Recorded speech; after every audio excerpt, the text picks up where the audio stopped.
Mitch, where are they? I demanded, my voice echoing through our once cozy living room. The space felt hollow now, stripped of the warmth my antiques had brought to it. My husband's eyes darted away, refusing to meet mine.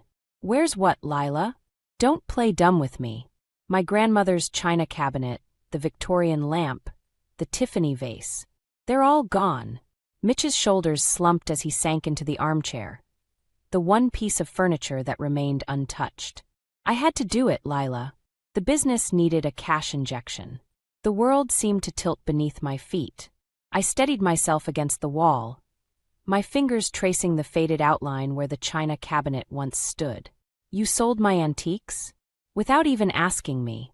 I tried to tell you, Mitch mumbled, his voice barely audible. But you were always so busy with work, and I didn't want to worry you. A bitter laugh escaped my lips. Worry me? Mitch, those weren't just things. They were memories, pieces of my family history. The doorbell rang, cutting through the tension. Mitch sprang up, relief washing over his face. That must be Mom and June. They're coming over for dinner, remember? Of course I remembered. How could I forget the weekly ordeal of hosting my mother-in-law and sister-in-law? But right now, their impending arrival felt like salt in an open wound. Tell them to go home, I said, my voice low and dangerous. I can't deal with them right now. Mitch's eyes widened. I can't do that, Lila. You know how Mom gets when we cancel last minute. Before I could protest further, the front door swung open. Doris bustled in, her arms laden with grocery bags. June trailed behind, eyes glued to her phone. There you are, Doris exclaimed, her gaze sweeping the room. My Lila. Redecorating again? It's about time you got rid of all that old junk. I bit my tongue, tasting blood. Mitch shot me a pleading look, silently begging me not to make a scene. Actually, Mom, Mitch began, his voice shaky. We had to sell some things. The business dash. Oh, hush, Doris interrupted, waving a dismissive hand. No need to explain. I'm sure Lila understands the importance of supporting her husband's dreams. June finally looked up from her phone, her eyes narrowing as she took in the room. Where's that ugly old lamp? Don't tell me you finally threw it out. Something inside me snapped. That ugly old lamp was worth more than your entire wardrobe, June. And now it's gone, along with everything else that mattered to me in this house. A heavy silence fell over the room.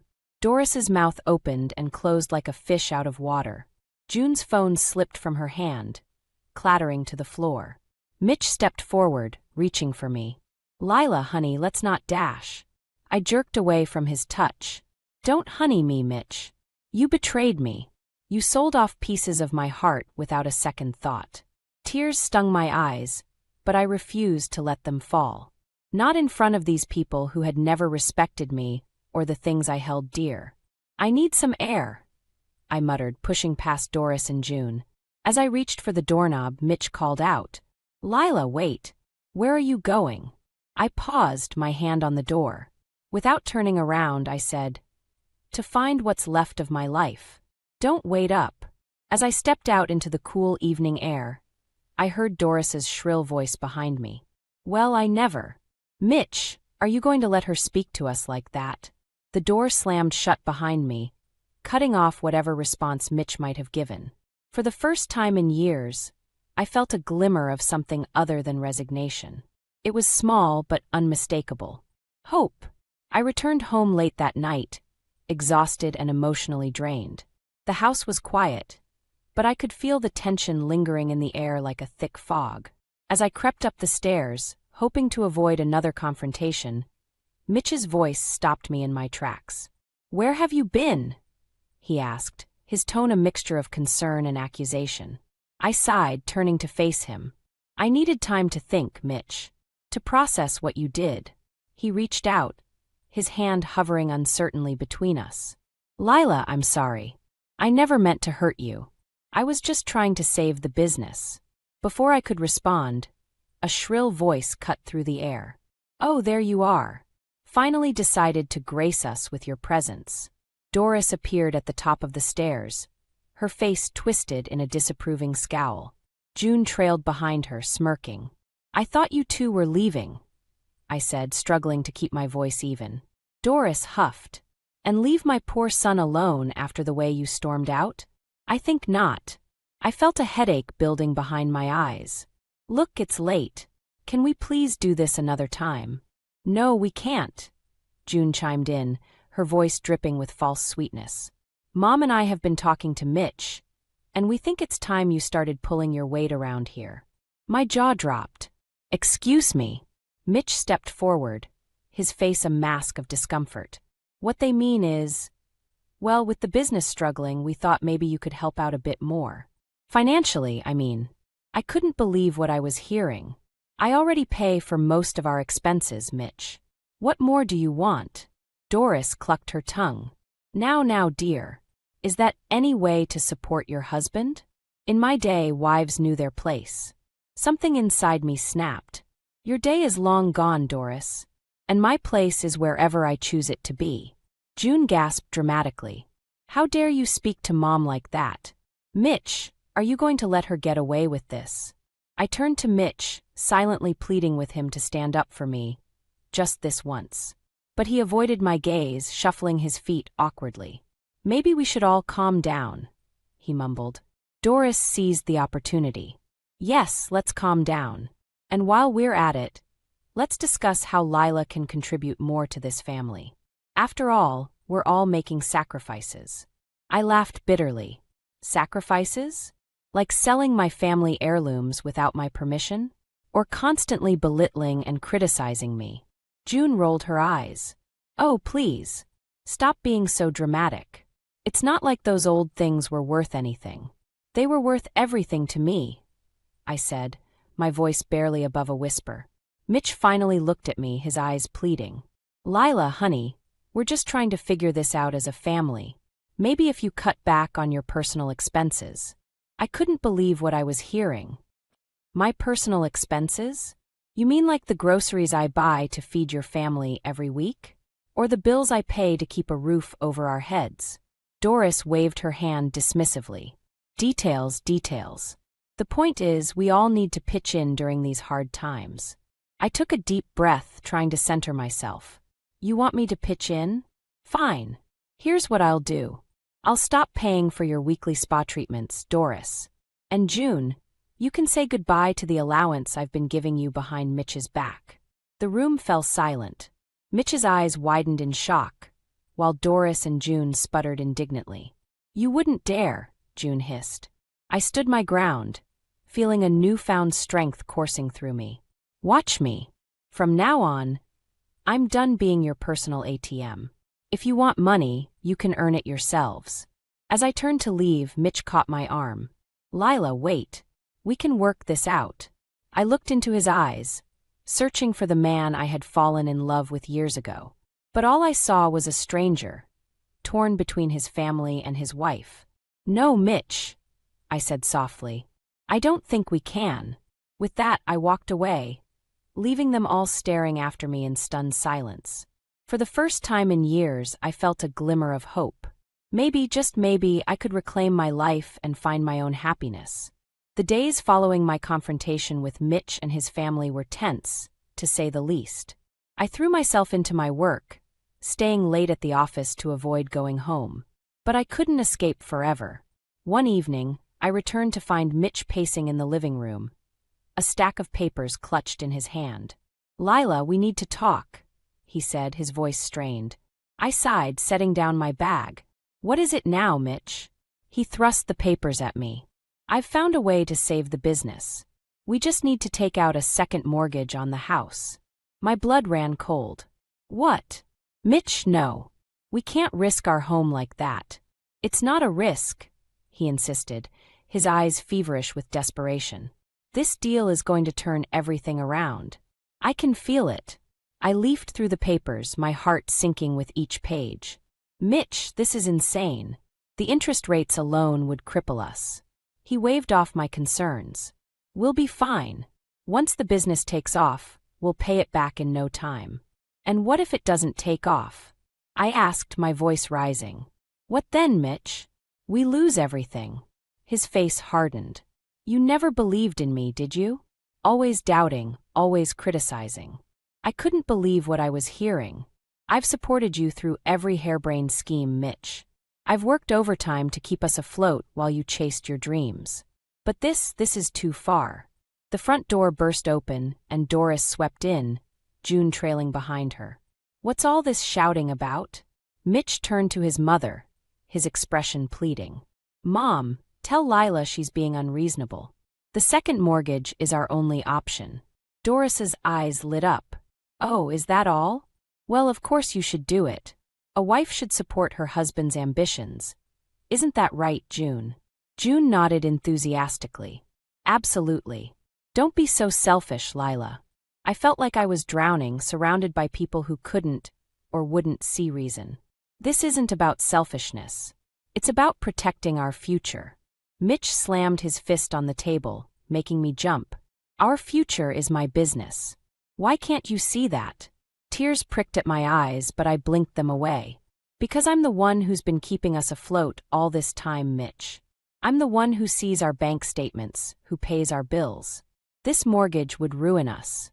Doris clucked her tongue. Now, dear. Let the men handle the finances. Why don't you go make us some tea? Something inside me snapped. Make your own damn tea, Doris. This is my house, and I have every right to decide what happens to it. The room fell silent. Mitch stared at me, his face a mixture of shock and anger. Your house? I thought this was our house, Lila. I took a deep breath, steeling myself. It is. Which is why I'm telling you now. I won't sign those papers. I won't let you gamble away our home on another failed business venture. June gasped dramatically. How can you be so cruel? Mitch is your husband. And I'm his wife. I shot back. Not his ATM, not his doormat. His partner. And partners make decisions together. Mitch's face darkened. If you won't support me in this, Lila, then maybe we need to rethink our marriage. The words hung in the air, heavy and final. I felt a strange calm settle over me as I realized this might be the moment everything changed. Maybe we do, I said quietly. Doris and June erupted into a flurry of protests, but I tuned them out. I kept my eyes on Mitch, searching for any sign of the man I'd fallen in love with. But all I saw was a stranger, consumed by desperation and pride. As I turned to leave the room, Mitch called out, "Where are you going?" I paused at the doorway, not bothering to look back. To start rethinking our marriage. Don't wait up. With that, I walked away, my mind already racing with plans. If Mitch wanted to gamble away our future, he'd have to do it without me.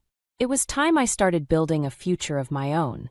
The days blurred together as I threw myself into work, desperately trying to ignore the growing chasm in my marriage. But even as I buried myself in spreadsheets and client meetings, a small voice in the back of my mind whispered of escape. One evening, as I sat at my desk long after my coworkers had left, my friend and colleague, Sarah, popped her head into my office.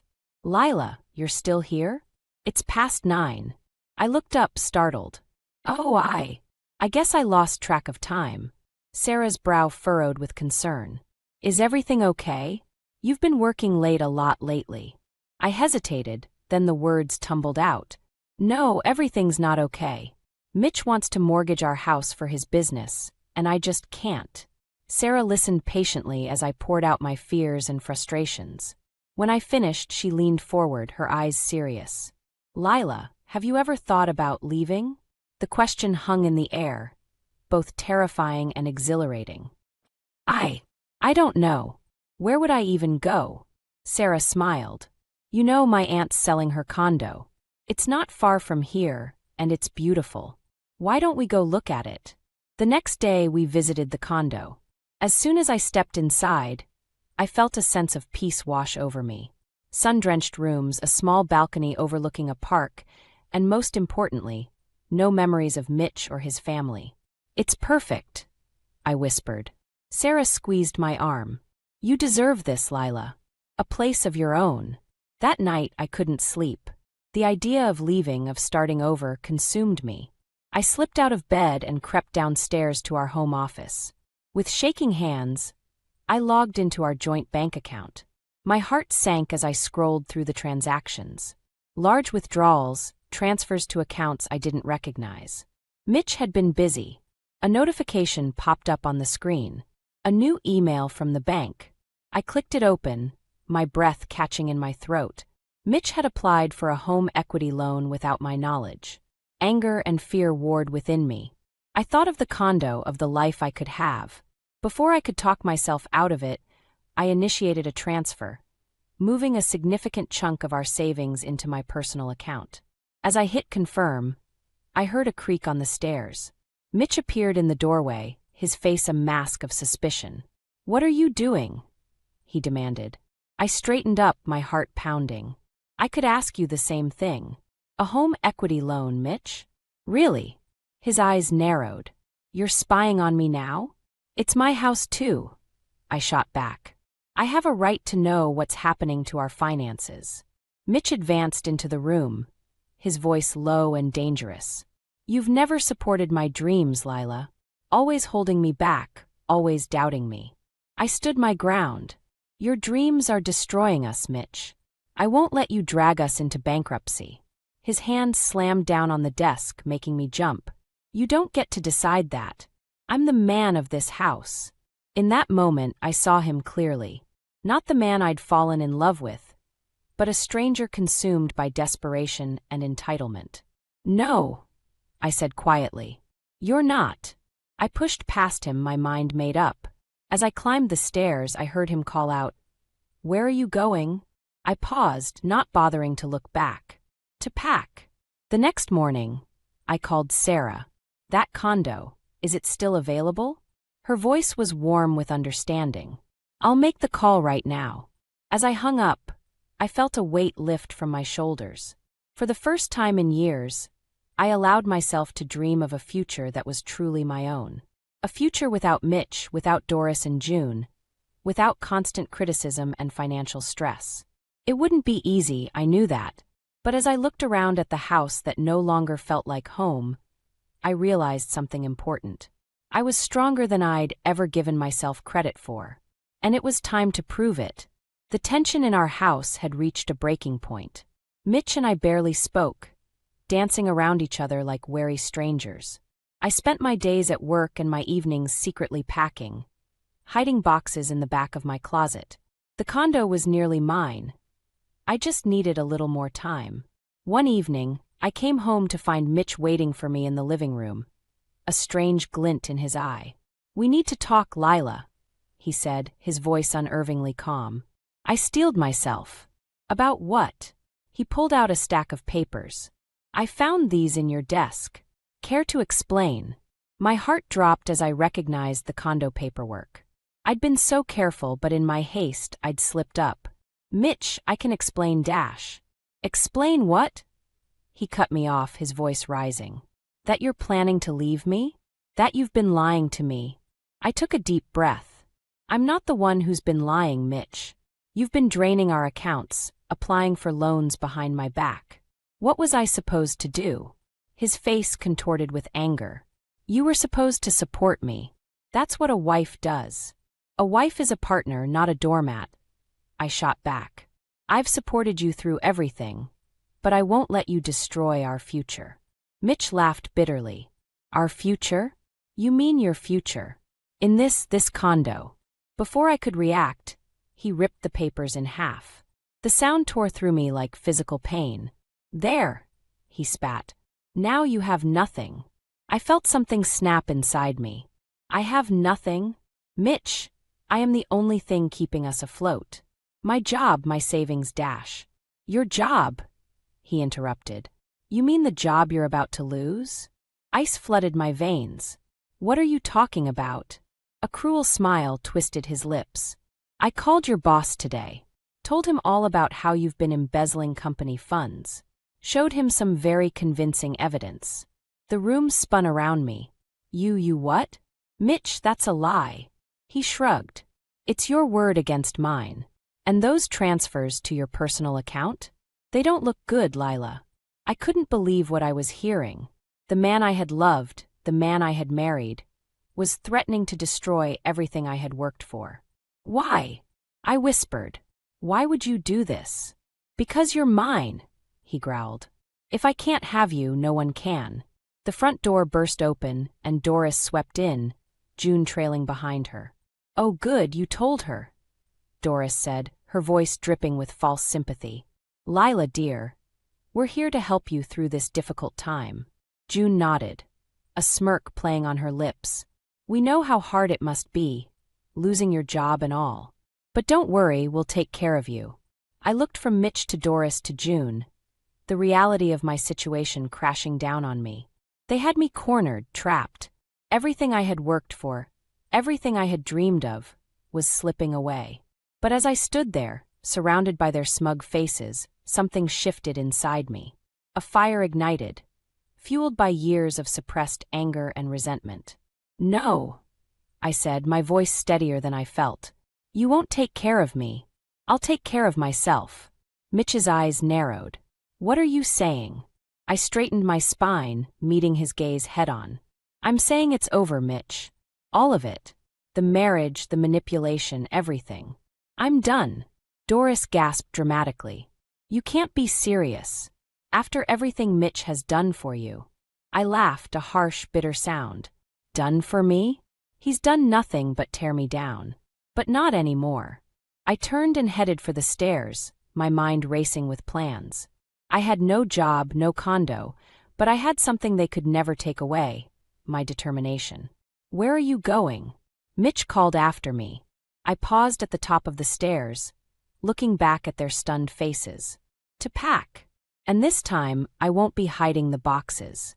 As I walked into our bedroom, soon to be just his, I felt a weight lift from my shoulders. The road ahead would be hard, but for the first time in years, I felt truly free. It was time to reclaim my life, no matter the cost. The weeks following my confrontation with Mitch were a blur of secret phone calls, hushed meetings, and sleepless nights. I'd managed to clear my name with my company, thanks to the help of a sympathetic HR manager who saw through Mitch's lies. But I knew I was living on borrowed time. Then, like a miracle, it happened. Sarah called with news that made my heart soar. Lila, the condo's yours if you want it. My aunt's willing to work with you on the financing. I felt a surge of hope. Sarah, you're a lifesaver. When can I move in? This weekend. My aunt's leaving town and can hand over the keys on Friday. It was perfect. Mitch had a business trip planned for the weekend. This was my chance. I spent the next few days in a frenzy of preparation, packing essentials when Mitch wasn't home and arranging for a moving truck. Every moment was fraught with tension, knowing that discovery could ruin everything. Friday morning arrived. Mitch left for the airport, kissing me on the cheek as if nothing was wrong. The moment the door closed behind him, I sprang into action. I called the movers, then reached out to my parents. Mom, Dad, it's time. I'm leaving Mitch today. My mother's voice was thick with emotion. Oh, sweetheart, we'll be right there. The next few hours were a whirlwind. The movers arrived, efficiently loading my belongings into their truck. My parents helped, offering silent support as we dismantled the life I'd built with Mitch. As we worked, I couldn't shake the feeling that something was wrong. It was too easy. Where were Doris and June? They usually showed up unannounced at the worst possible moments. My answer came just as we were loading the last box. A car screeched into the driveway, and Mitch burst out, his face contorted with rage. Doris and June were right behind him.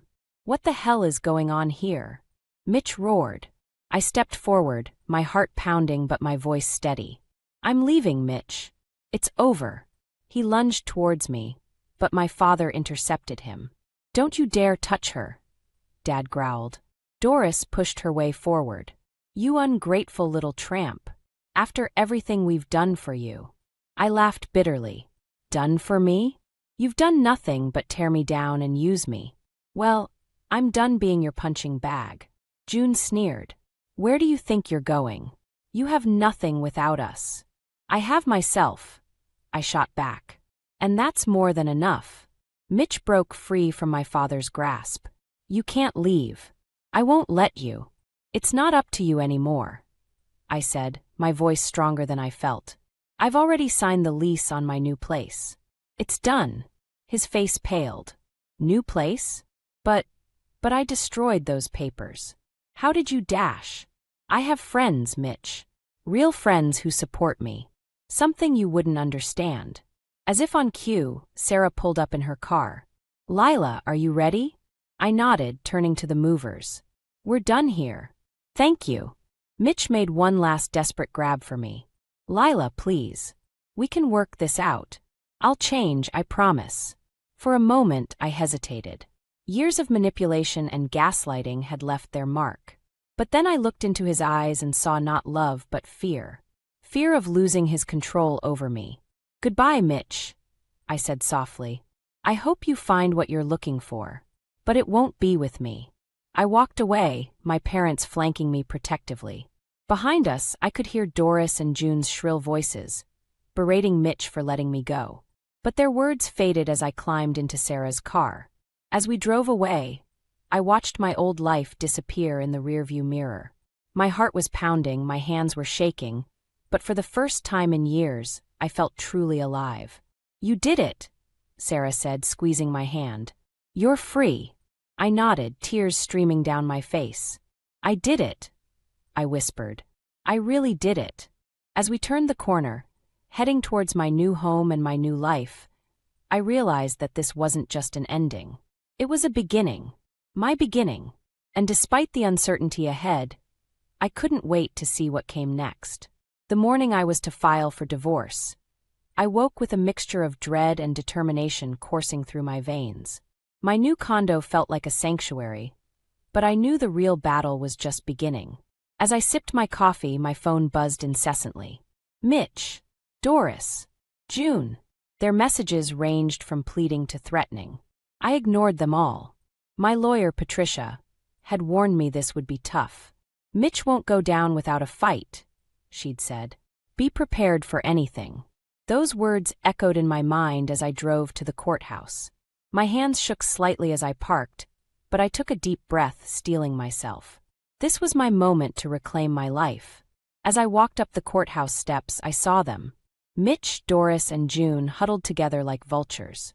My heart raced, but I kept my head high. Lila, Mitch called out, his voice a mixture of anger and desperation. You can't do this. We can work it out. I kept walking, my eyes fixed on the courthouse doors. Doris stepped in front of me, her face twisted in a sneer. You ungrateful little witch. After everything we've done for you, Save it, Doris. I cut her off. Your manipulation doesn't work on me anymore. June grabbed my arm. You'll have nothing without us. You'll be alone and broke. I yanked my arm free. I'd rather be alone than suffocated by your toxic family. As I pushed past them, Mitch made one last attempt. Lila, please. I love you. I'll change, I promise. For a moment, I hesitated. Years of conditioning made me want to believe him. But then I remembered the betrayal, the lies, the constant belittling. I turned to face him. No, Mitch. You don't love me. You love controlling me. And that ends today. Inside the courthouse, Patricia was waiting. Are you ready? She asked, her eyes filled with concern. I nodded. More than ready. The next few hours were a blur of paperwork and legal jargon. But with each signature, each official stamp, I felt the weight of my past lifting. As we left the judge's chambers, Patricia squeezed my shoulder. It's done. You're free. A wave of emotion washed over me, relief, joy, and a touch of fear for the unknown future. But before I could fully process it, I heard a commotion in the hallway. Mitch was arguing loudly with a security guard, trying to push his way towards me. Doris and June flanked him, their voices shrill with indignation. You can't hide from us, Lila. Mitch shouted. This isn't over. Patricia stepped in front of me protectively. Mr. Thompson, I suggest you leave before we have to involve the authorities. Mitch's face contorted with rage. You turned my wife against me. I'll ruin you. Something inside me snapped. Years of pent-up frustration and anger bubbled to the surface. I stepped around Patricia, facing Mitch head-on. No, Mitch. You ruined yourself. You and your toxic family destroyed our marriage with your greed, manipulation, and cruelty. But I'm done being your victim. I turned to Doris and June. And you too. You're not family. You're parasites feeding off others because you're too entitled and lazy to stand on your own feet. Well, find another host. I'm cutting you off. The hallway fell silent. Mitch, Doris, and June stared at me, mouths agape. For the first time, I saw fear in their eyes. Fear of a future without someone to control, without someone to leech off. As security escorted them out, I felt a strange mix of exhaustion and exhilaration. Patricia touched my arm gently. Are you okay? I took a deep breath, feeling lighter than I had in years. I'm more than okay. I'm free. As we walked out of the courthouse, I squinted in the bright sunlight. The world seemed different somehow, brighter, full of possibilities. I knew there would be challenges ahead, but for the first time in years, I was excited to face them. This wasn't just the end of my marriage. It was the beginning of my new life. And I couldn't wait to see what came next. 6 months after the divorce, I finally felt like I was finding my rhythm. My condo had become a true sanctuary, filled with new memories and free from the shadows of my past. Work was going well, and I'd even started dating again. Nothing serious, just enjoying the freedom to be myself. But as I've learned, life has a way of throwing curveballs when you least expect them. It was a quiet Sunday morning when the doorbell rang. I opened it, expecting my neighbor, only to find Mitch, Doris, and June standing there. My heart raced, but I stood my ground. What are you doing here? I demanded. Mitch stepped forward, his eyes pleading. Lila, please. We need to talk. Things have changed. I was about to slam the door when I noticed something different. The arrogance was gone from their faces, replaced by something I'd never seen before. Desperation. Against my better judgment, I let them in. Make it quick, I said, crossing my arms. Doris spoke first, her voice uncharacteristically subdued. Lila, dear, we've hit rock bottom. Mitch's business failed completely, and we have nowhere else to turn. June nodded, tears in her eyes. We've lost everything. The house, the cars. We're facing bankruptcy. I felt a mix of emotions. Satisfaction at their comeuppance, pity for their situation, and wariness of their motives. Mitch looked at me, his eyes red-rimmed. I know we have no right to ask, but we need help. Just until we get back on our feet. For a moment, I was tempted. Years of conditioning made me want to swoop in and fix everything. But then I remembered all the pain, all the manipulation. No, I said firmly. They stared at me, shocked. But Lila, Doris sputtered. We're family. I laughed, a short, bitter sound. Family? You've never treated me like family. You used me, belittled me, tried to control me. And now that you've burned all your bridges, you come crawling back. June started to argue, but I held up my hand. I'm not finished. For years, I let you make me feel small, worthless. But not anymore. Your problems are your own. I won't set myself on fire to keep you warm. Mitch reached for my hand, but I stepped back. Lila, please. I know I made mistakes, but I've changed. We can start over. For a split second, I wavered. But then I saw it, that familiar glint in his eye. He thought he was winning, reeling me back in. No, Mitch, I said, my voice steady. You haven't changed. You're still trying to manipulate me, but it won't work anymore. I walked to the door and opened it. I wish you the best, truly. But your life is no longer my responsibility. It's time for you to stand on your own feet. They stared at me, a mix of anger and disbelief on their faces. But as they shuffled out, I saw something else, a grudging respect. As the door closed behind them, I felt a weight lift from my shoulders. The last ties to my old life were finally severed. My phone buzzed. A text from my parents, asking if I wanted to join them for lunch. I smiled, grateful for their unwavering support throughout this journey. I looked around my condo, at the life I'd built for myself. It wasn't perfect, but it was mine. Every decision, every triumph, every mistake. They were all my own. As I grabbed my keys to head out, I caught my reflection in the mirror. The woman staring back at me was stronger, wiser, and happier than she'd ever been. "You did it, Lila," I whispered to myself. "You're free." Stepping out into the sunshine, I felt a surge of excitement for what the future held. There would be challenges, of course, but for the first time in years, I was ready to face them head-on. This wasn't just the end of a chapter. It was the beginning of a whole new story, my story, and I couldn't wait to see how it unfolded.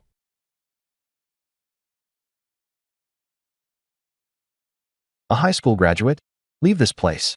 The new president of the corporation will be sworn in today. However, Matt, the department manager, hurried over tensely as soon as he saw me. "Matt, was there any prior notification that high school graduates would not be allowed to attend today?" He simply laughed contemptuously when I attempted to argue. "Do you believe that we will send out notices to the entire organization just for you? All right, leave this place immediately." "I see." I left the hotel location and went into a neighboring cafe to wait for the right moment. My phone rang a few tens of minutes later. "Yes, Thomas." "Hello. It's not hi. Where are you at the moment?" "Well, I'm in a cafe close to the location. I was told to leave by Matt." "Geez. In any case, simply return here immediately." After finishing my curry, I made my way back to the hotel location. My name is actually Alex. My age is 35. I am a regular employee of a large producer of electrical equipment. At my workplace, it was decided one day that the president would be replaced. In major firms, it is not uncommon for the founder, who is often old, to step down and be succeeded by their son. The company's new president, Thomas, was popular with the staff and had previously served as a director and vice president. The staff's reaction to the transition was largely positive. The new president's inauguration ceremony consequently turned into a lavish occasion. All employees were invited, in addition to business associates and leaders of related industries. Naturally, I went to the hotel location as an employee to witness the new president's inauguration. However, I ran into Matt, the department manager from the same department, at the door. Inside, I felt uneasy, and that intuition proved to be accurate. "Alex, I can't believe you managed to come here looking so shabby," Matt replied with a patronizing sneer as soon as he noticed my face. "What a thick-skinned person. What we say about men like you is that." I've grown accustomed to hearing such sarcasm and insulting comments. Matt constantly disparages people with less education, such recent high school graduates, and frequently brags about attending a renowned university. He consequently treated me horribly as a recent high school graduate. It was a daily occurrence to be blamed or humiliated. Well, I'm sorry indeed. I don't own custom-tailored suits like Matt.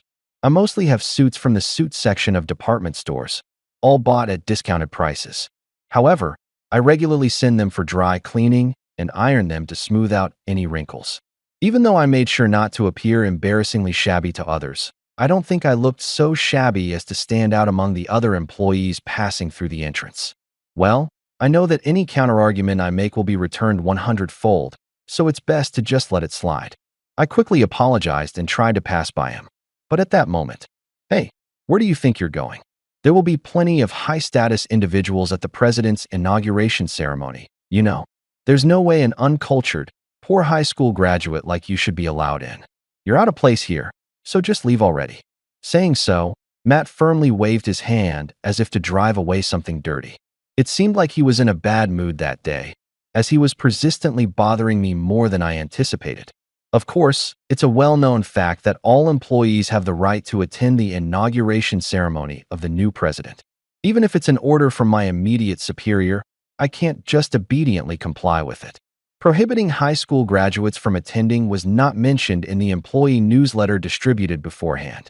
Upon hearing that, Matt smirked and said, "Obviously, in a big corporation like ours, there's only one idiot high school graduate like you. Why would we bother making a special announcement just for you? Ignorant fools like you would only tarnish our company's reputation. So just leave already." I tried to continue my rebuttal, but he showed no signs of listening whatsoever. "Hey, how desperate are you to attend? Are you just here for the dinner? This is why poor regular employees like you are so unfortunate. There's no seat for you here, so go home now and eat some cheap and tasteless food." It seemed like he really didn't want me to go inside under any circumstances. I asked for confirmation one last time, Am I correct in understanding that your statement, go home, is to be taken as a direct order? Of course, of course. Don't make me repeat myself. It's not a place for a high school grad like you. Matt stated that firmly. As one of the employees, I was eager to attend the inauguration ceremony for the new president. However, I couldn't force my way through after being ordered by my immediate superior. I understand. I will comply with the order. With those words, I turned back. He watched me leave with a triumphant expression. You don't even have to bother coming to the company anymore. Useless people like you make no difference whether you're here or not. Listening carefully to those words, I left the hotel venue. Then, I entered a nearby cafe and quickly grabbed a simple dinner, feeling hungry. As time passed, and to ensure I wouldn't miss any important communication, I decided to stay relatively close to the hotel. I ordered a hot coffee and spaghetti napolitane, then settled into my seat to take a breather. Matt was incredibly persistent and insulting today. Perhaps he was feeling uplifted due to the inauguration ceremony of the well-respected new president. I'm used to being ridiculed for being a high school graduate. But just because my educational background is low, I highly doubt I've ever caused any trouble at work. Despite the frustration, I've been putting in years of effort to prove myself through my achievements. However, I've been realizing that overturning Matt's mindset is much more difficult than I initially thought. Since I was 5 years old, I've been living alone with my mother after my biological father disappeared. She raised me single-handedly ever since. My mother, who became pregnant with me at the age of 20, got married without any work experience. So even though she had to raise me alone, it wasn't easy for her to find a well-paying full-time job. While juggling part-time jobs, she saved money to ensure I could pursue my education as much as possible. However, when I was 17 years old, the strain took its toll on her health, and she became unable to work. I understood from a young age that we didn't have the money for me to attend a university. So while others around me were becoming university students as though it was a given, I had to accept that I would have to work as a high school graduate. My mother apologized to me many times, but I never considered myself unfortunate. I had seen firsthand all the efforts she had made for me until then. Now it's my turn. I want to be able to support my mom. That's what I've been thinking. After graduating from high school, I started working part-time at a nearby convenience store. As I wasn't particularly intelligent, I knew that even if I looked for work with just a high school diploma, I wouldn't find any decent job opportunities. I worked multiple part-time jobs, just like my mother did. Before sacrificing leisure time to work tirelessly every day, the only respite I found was occasionally learning boxing at the gym, owned by the owner of one of my part-time jobs. It was because the owner said that my physique was suitable and expressed a desire to teach me. I didn't excel particularly, but it was the first time I had been deeply involved in a sport since my time in the high school club, before my mother fell ill. This sense of satisfaction from feeling stronger with every effort was enjoyable, making it my only source of pleasure. But by the time I turned 19, I couldn't afford to say such things anymore. My mother's illness worsened, and she was forced to be hospitalized. I had been diligently saving the money I earned from working, but it was simply not enough. Considering the possibility of a long hospital stay in the future, I realized that I needed even more money. After that, I took on even more work and quit boxing. I worked outside every day, except for sleep and meal times, but it still wasn't nearly enough. Out of desperation, I eventually found myself turning to gambling. At the age of 20, I started spending my free time at the horse racing track. There were times when I won and times when I lost, but overall, I was winning more often. Gradually, the idea of working seriously started to seem foolish to me. Should I just quit all my jobs and devote myself entirely to horse racing? One day, as I began to entertain such unstable thoughts, I went to the racetrack as usual. Having conducted thorough analysis with my own methods, I placed my bet with confidence and took my seat. As the race began, it unfolded just as I had anticipated, and there was no suspenseful moment that made my palms sweat. Amidst the crowd shouting loudly with excitement, I found myself strangely calm. Despite being in dire financial straits, I should have been more anxious. Perhaps I had a strange confidence that said, I can do this. Then suddenly, the person sitting next to me caught my attention. While most of the spectators stood up, shouted, and cheered, only the person next to me and I remained seated, hardly moving at all. That's why, for some reason, I couldn't help but be intrigued by that person. Glancing briefly at him, I saw a man in his late 20s to early 30s, wearing an expensive-looking suit and his hair neatly styled. To be honest, he seemed completely out of place in the surroundings. He didn't seem like he was in dire need of money, so I couldn't help but wonder why he was there in the first place. Was he simply enjoying horse racing as a hobby regardless of the prize money? Or perhaps he was amused by us, looking down on us as we tried to make money through gambling? His true intentions were completely inscrutable, even as I observed him. Then our eyes met. Well, no, I must have stared too much. Feeling awkward, I quickly averted my gaze. However, the man smiled warmly and started a conversation. Hello, it's my first time here, and I'm not quite sure what to expect. Did I seem out of place? Despite appearing older and seemingly more well-off than me, I was surprised by how humble the man seemed. And before I knew it, I found myself opening up to the older man I had just met, which surprised me even more. Then we hit it off and talked until we ran out of betting tickets. The conversation mainly revolved around horse racing, my unique analysis methods, and my feelings about horse racing, all seemingly trivial matters. However, since they were topics I couldn't discuss with people in my personal life, such as my mother or friends, I felt a great sense of relief. Being aware that we would never meet again allowed me to speak candidly and freely. I thought that would be the end of it. But several hours after parting ways at the racetrack, I unexpectedly encountered the man again in a surprising manner. The hometown where I've lived isn't exactly known for its safety. It's the kind of rural town where you might expect to see characters straight out of retro TV shows, rough-looking youngsters who wouldn't seem out of place in a gang. I have always had a good physique and a somewhat intimidating appearance since birth, so I have never been a victim of such incidents myself. But as I was leaving the racetrack and heading to the nearest station, I spotted a salaryman being mugged.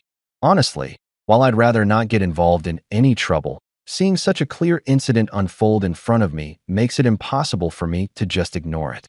What are you doing? I'll call the police.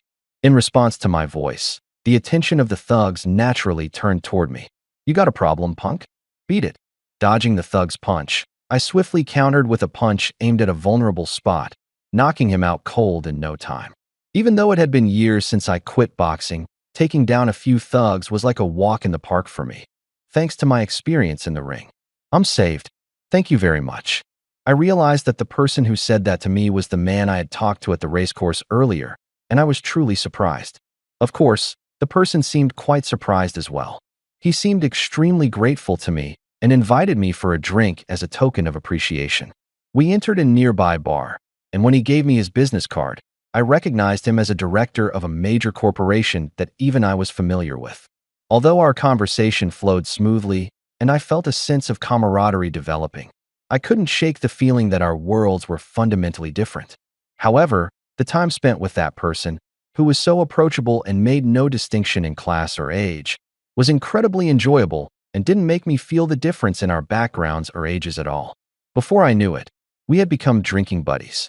And since then, we have occasionally kept in touch and shared drinks together. Balancing multiple part-time jobs gradually wore me down, and I was plagued by a slight anxiety about whether it was okay to entrust my life to horse racing. During this time, my personal life was falling apart, but whenever I was with him, I could forget about the hardships. On one particular day, something happened. As usual, while drinking, we were engaged in casual conversation when he brought up something unbelievable. Would you consider joining our company? I couldn't believe my ears. I was momentarily taken aback by the literal meaning of those words. But as someone from the bottom rung of society, I couldn't fathom being invited to such a prestigious company. No matter how close we were, I thought it might have been a prank due to the drinking session, or perhaps I misheard. However, it seemed that neither of those was the case, and he genuinely seemed to be serious about inviting me to the company. No, wait a moment. As I mentioned before, I only have a high school diploma and no experience as a full-time employee. I appreciate your sympathy and understanding of my financial struggles, but I don't think I can be of any help. I declined, saying so. I do value you as a drinking buddy, that's for sure, but I don't think it's wise to mix business with our friendship. However, he made it clear after that. He talked to me about the business acumen he found in our conversations. As a high school graduate, I couldn't possibly have any knowledge of business. No matter how much I trust my drinking buddy, I couldn't accept it at all. That's what I thought. However, That person said the following. When we first met, I was at the RAC track out of curiosity, but I was feeling quite overwhelmed by the difficulty of achieving results in that environment. And then you said this to me. You want a tip from me? I guess it's about not trying too hard to make money. When you buy while thinking about making a profit, impure thoughts interfere, and you can't make proper predictions. So I believe in doing it calmly. Even if the immediate returns are small, it's more beneficial in the long run. I had studied business management extensively, but at that moment, I realized that I hadn't figured out how to reconcile with my own heart. Honestly, I had forgotten that I even said such a thing. Moreover, being expected to have business acumen based on just that one chance event felt like pressure to me. Management isn't just about knowledge, it's about instinct.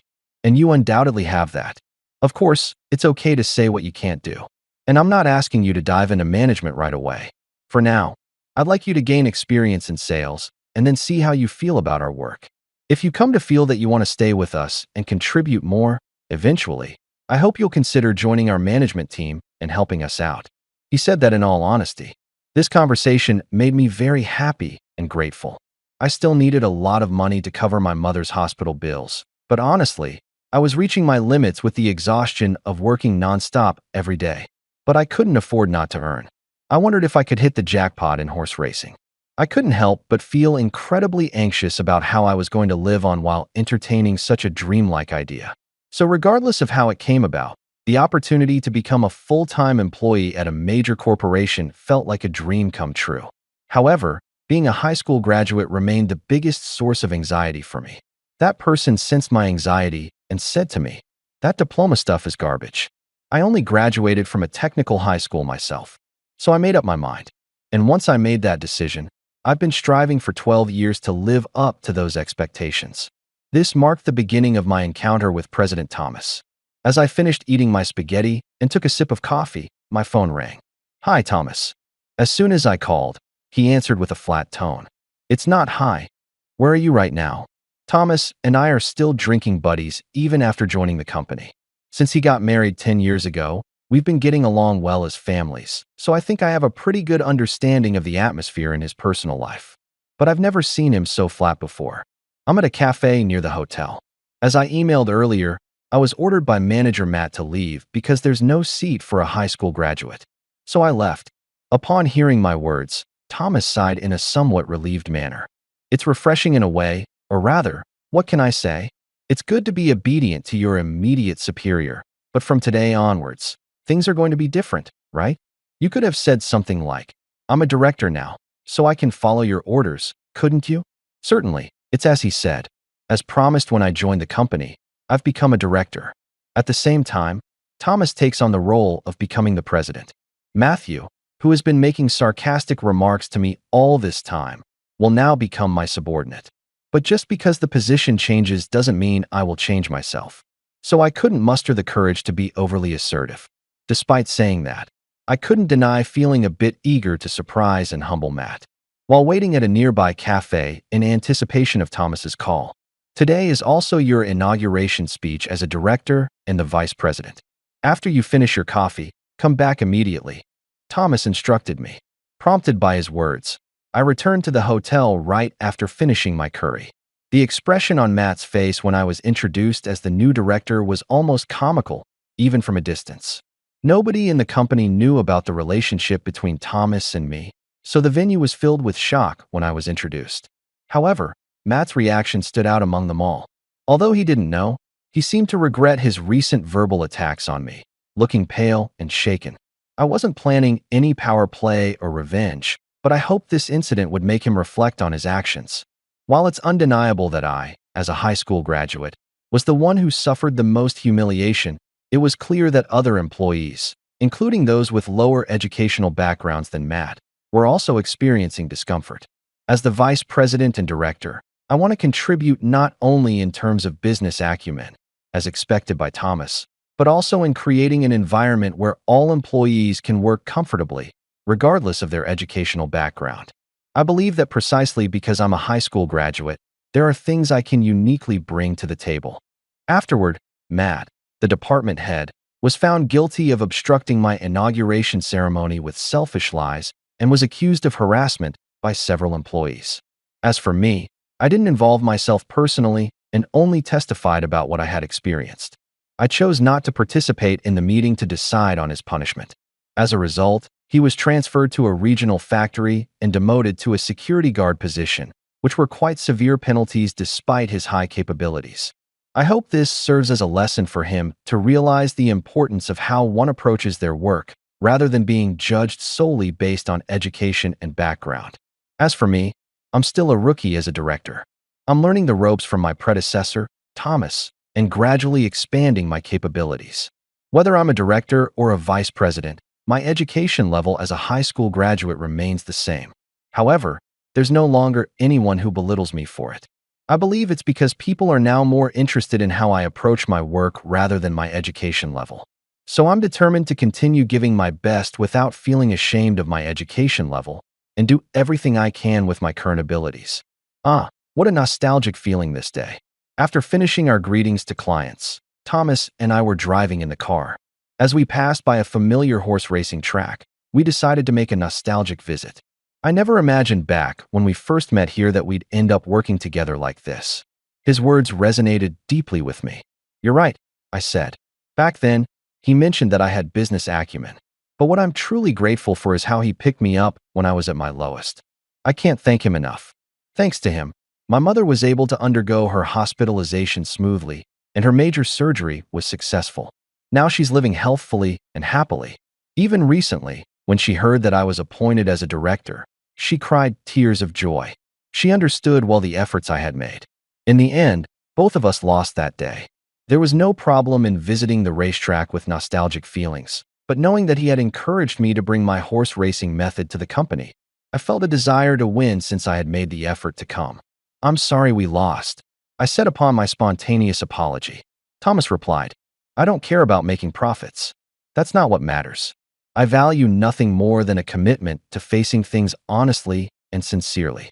In front of us, whether it was because he sensed my feelings or not, Thomas continued to reassure me, promising to help me however he could. Now, I want to devote myself wholeheartedly to my work so that I can be of help to Thomas.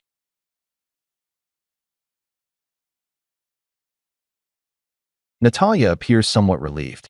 "Thank you," she murmurs in a low voice as she leans slightly in my direction. My heart was wounded by that kind, lovely voice. I'm Jacob, a 31-year-old employee of a small inspection business. I have to make lengthy business trips to different locations whenever there is a significant routine inspection. I will be able to remain in my hometown for a while because I just returned yesterday from a month-long work trip. I walked into a little rundown prefab building. "Hello, everybody. I've returned." Two female employees turned to face me as I stepped into the office and greeted them. "Hey, Jacob, how are you?" "You're back," exclaimed one of them. The speaker was a 23-year-old young woman who had just started working for the company. Emily is her name. She is a happy and attractive woman. Emily was sitting close to the entrance, so I gave her a memento. "Here, a souvenir you two can share," I responded. When I said that, Emily grinned broadly. "Congratulations. Thank you very much." Her bright smile made me feel a little ashamed, but then a direct voice from the rear said, "It was a business trip, not a vacation, so you didn't have to get us anything." Natalia was that person. Although she has only been at the company for a year, she has been working in general affairs and accounting since graduating from college. When it comes to office work, she is a true pro. Even so, she is only 29 years old, younger than myself. She is, of course, my junior, but her presence is obviously superior to mine. There are 2 female office staff members and 25 male inspectors in our tiny business. Emily was brought in as well because we were still short-staffed after Natalia was hired to replace a 65-year-old office worker who retired a year earlier. They needed extra assistance since Natalia took over the slightly slack office operations and began doing everything, including odd duties. The 2 office employees currently manage a variety of duties, including data entry, tea service, shopping, accounting, general affairs, human resources, and even weeding the parking lot. I chose to talk to Natalia while she was absorbed in her computer, despite her assertion that we didn't need keepsakes. "Thank you so much for all of your effort. Enjoy it while you're on break, please." I reached into my purse and dumped a big envelope full of receipts onto Natalia's desk, my pulse thumping. A report on the business trip's expenses. Many thanks in advance. To be honest, I always bring me mementos because I want her to enjoy this task. I ended up having a massive stack of receipts because this trip lasted for a month. Whether it's a shopping excursion or a work trip, our firm allows us to report expenses after the fact. We occasionally check in advance for major purchases, but as long as we let President Mr. Brown know who we're meeting with, official clearance is not required for entertainment spending. One by one, Natalia meticulously examined every statement and receipt.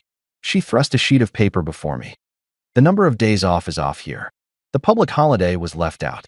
Despite my belief that I double-checked, I committed a thoughtless error. I'm sorry. I respectfully returned the document and corrected it. As I anxiously observed her, I noticed that she was efficiently sorting through the remaining receipts by looking at her hands. At one receipt, her hand finally stopped. "Jacob, this is the receipt," she said. "It was from a nightclub. Well, the branch manager over there likes that kind of place, and I kind of had to go along with him," I explained. "In our company, there's no rule against using nightclubs for client entertainment. However, I'm sure I'm not the only one who feels uneasy showing a nightclub receipt to a woman." As I mumbled my excuse, Natalia calmly said, "I am not blaming you. It's just that the amount is a bit large. How many people went?" I tried to recall the members from that day. The previous office staff never asked about things like this. Since Natalia became the office manager, she has been asking for such details, but I still haven't gotten used to it, so I sometimes forget to report them. It was 7 people, I think," I said. When I said that, Natalia wrote it down on the back of the receipt. "Then please tell me who the members were," she asked further. Well, some of the guys have wives who don't allow them to go to nightclubs," I said. I was about to say I'd really appreciate it if you could let that slide, but Natalia glared at me. "It's important to have this information. It's just in case there's a tax audit. I'm not going to report it to anyone's wife, so please just tell me. It's merely for confirmation." After being firmly told, I reluctantly listed all the members. I still didn't quite understand why people's names were needed for a tax audit. After that, Natalia kept asking detailed questions about the use of supplies and who I gave souvenirs to. Just then, the aroma of coffee filled the room. "Let's try Jacob's souvenir right away. You'll have some too, right, Jacob?" Even though it was still morning, Emily came over with a smile and a cup of coffee. I gratefully accepted it and took a bite of the souvenir I had bought. Natalia, still focused on her computer, said, "I'll have some once I finish checking everything." I discreetly glanced at her profile: a high-bridged nose, thin, firm lips, fair skin, and large, slightly upturned eyes with distinct double eyelids. The truth is, she's an exceptionally beautiful woman, but maybe because of her stern demeanor and competence, all the male employees unanimously find Emily cuter.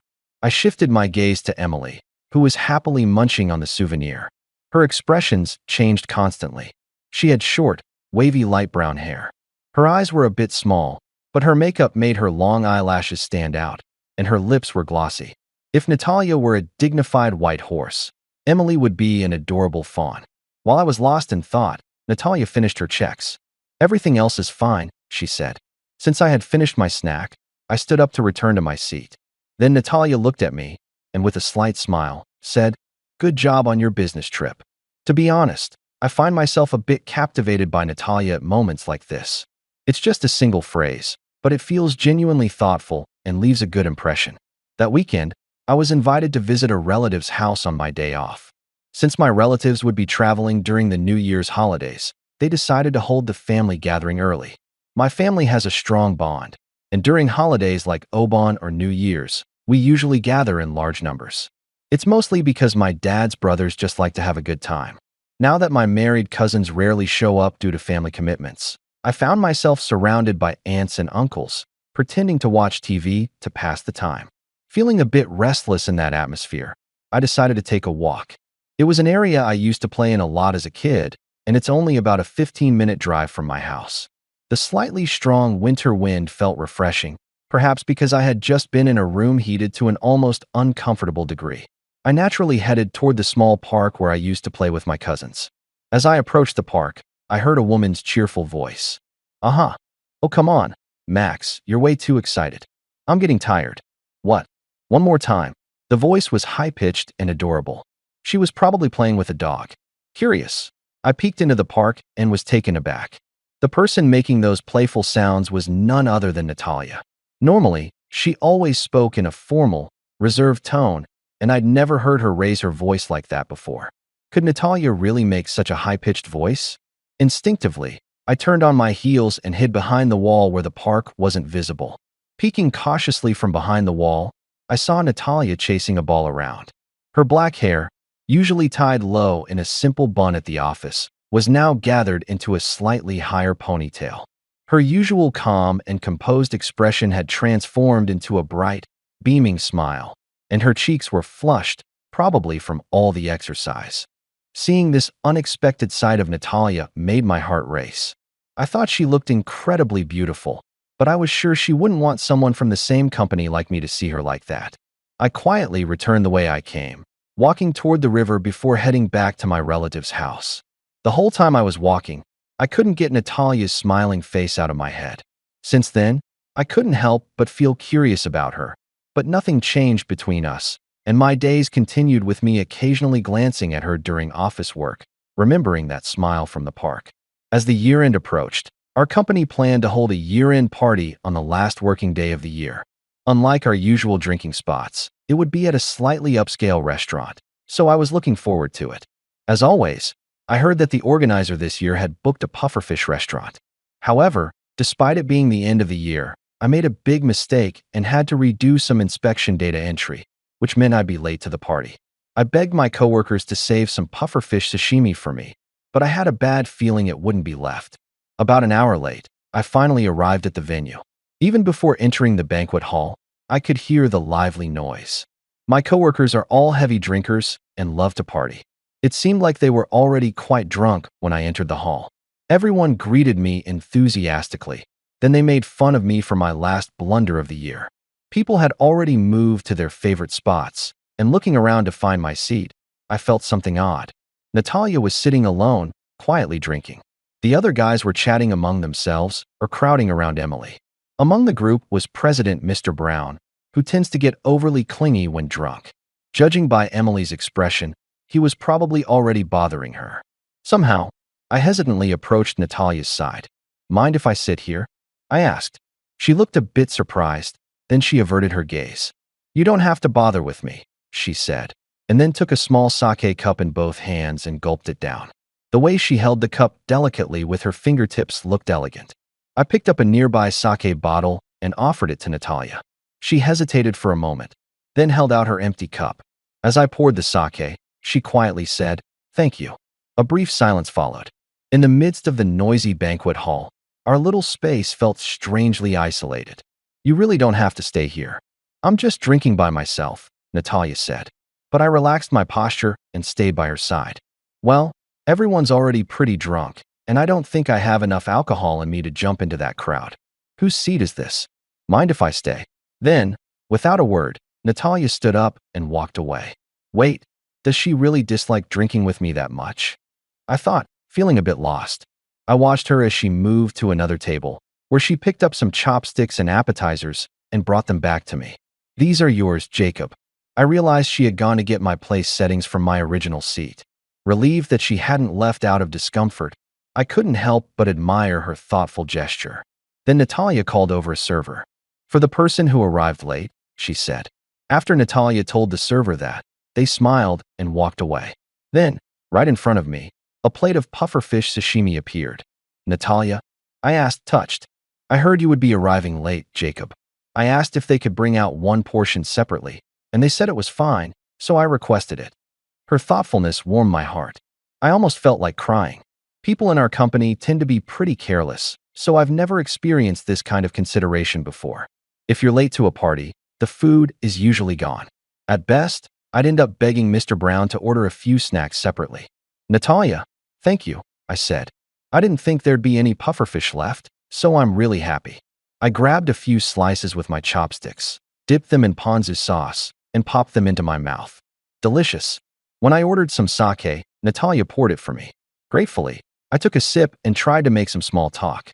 "Our year-end parties can be pretty loud, right? This must be your first one since you joined in February, right?" She had joined at an odd time. just before the 65-year-old veteran retired. Yes, I'm not good with these kinds of gatherings, she said outright, and I couldn't help but smile. Riley, you could have skipped it, you know. There are only 2 women here, and drinking with all these loud guys must be a hassle. I laughed, but Natalia shook her head. No, I believe I should attend the year-end party. After all, Mr. Brown is kindly showing his appreciation for the year's hard work. Her sincere answer made my heart skip a beat. For some reason, I said, that's pretty admirable. When I said that, Natalia looked at me quizzically. It's not admirable at all. My seriousness probably just annoys everyone, she said, draining her sake cup. Her eyes looked a bit glazed. It seemed she had been drinking quite a lot. My father was off and away on business trips, too. Suddenly, Natalia muttered. I wondered what she was talking about and looked at her. When the company had a tax audit, they really came down hard on him. My father held a relatively high position, so he used company expenses freely. He often went to nightclubs during business trips. Hearing the word nightclub made my heart skip a beat. The amounts were always large and the purposes were unclear. Things like theme park admission fees. Of course, they were suspicious. In the end, it turned out that the theme park visits were for entertaining senior officials from the other company, so it was all cleared. But until that was confirmed, my father was under intense scrutiny. It turned out that the theme park was actually a favorite of a senior executive from the client company, so they used it for hospitality, and it was deemed acceptable. That's why it's important to know who, where, and why for every expense. So that's where her story was leading. I gave her a small round of applause. That makes sense. I've learned something. I always wondered why you were so meticulous, but now I understand. I'll explain it to everyone next time. I doubt anyone will remember if I say it now, she said, glancing around at my coworkers who were already pretty drunk and making noise. I couldn't help but laugh. Natalia lowered her gaze. It's fine. I can still do my job even if people don't like me. In fact, it's easier that way. Her resigned tone made me feel a bit sad. Asking so directly takes a lot of courage because I worry about being disliked. But if people already don't like me, I don't have to worry about that. Maybe the alcohol was loosening her up, but Natalia was being surprisingly candid. It was kind of amusing seeing her like that. It made me feel a bit mischievous. Natalia, you have a dog, right? I asked. When I asked, Natalia's eyes widened in surprise. If I remember correctly, its name is Max. When I said it outright, Natalia let out a small gasp. I couldn't help but laugh as I revealed the truth. Actually, it was about 2 weeks ago. I think I saw you playing with Max in the park. You looked so happy and cute. This time, Natalia couldn't help but shout, "What?" in a loud voice. The lively atmosphere in the banquet hall suddenly fell silent for a moment. Everyone turned their attention to Natalia, trying to identify the source of the loud voice. Nobody had ever heard Natalia raise her voice like that. Realizing she was the center of attention, Natalia's face turned bright red like a boiled lobster. Since the opportunity was right, I decided to ask everyone, "Hey, does anyone here dislike Natalia?" Fueled by the alcohol, I managed to ask the question quite casually. Natalia panicked and tried to stop me, but it started with one voice saying, "Who would dislike her?" And then others chimed in one after another. One after another, people expressed their gratitude to Natalia, saying things like, "She's a bit intimidating, but we always appreciate her." The accounting used to be sloppy, but now it's so much clearer. We'd like to handle the wedding ourselves, but Summer is just too busy, and she always takes care of the little things we overlook, and that really helps. Suddenly, large tears started rolling down Natalia's cheeks. Everyone in the room was caught off guard.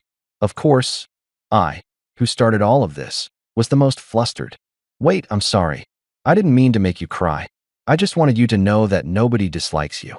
To be honest, I already knew that everyone had a positive impression of Natalia. Since Emily is young and cute, she's easy to talk to, so everyone approaches her. But it's not like they dislike Natalia. Natalia just tends to focus seriously on her work, so people hesitate to talk to her at parties like this. They naturally gravitate toward the more approachable people. After all, it's a male-dominated workplace. Most of the guys are awkward and not great at dealing with women. If they can joke around like they do with Emily, they're fine, but Natalia feels a bit harder to approach. As I was explaining this, Emily pouted. "But still, you shouldn't leave her all alone at a party." I wanted to talk to Natalia too, But Mr. Brown kept chatting with me, and I couldn't get away. Since Emily had only joined recently and hadn't seen much of Mr. Brown due to his frequent business trips, she couldn't exactly brush him off.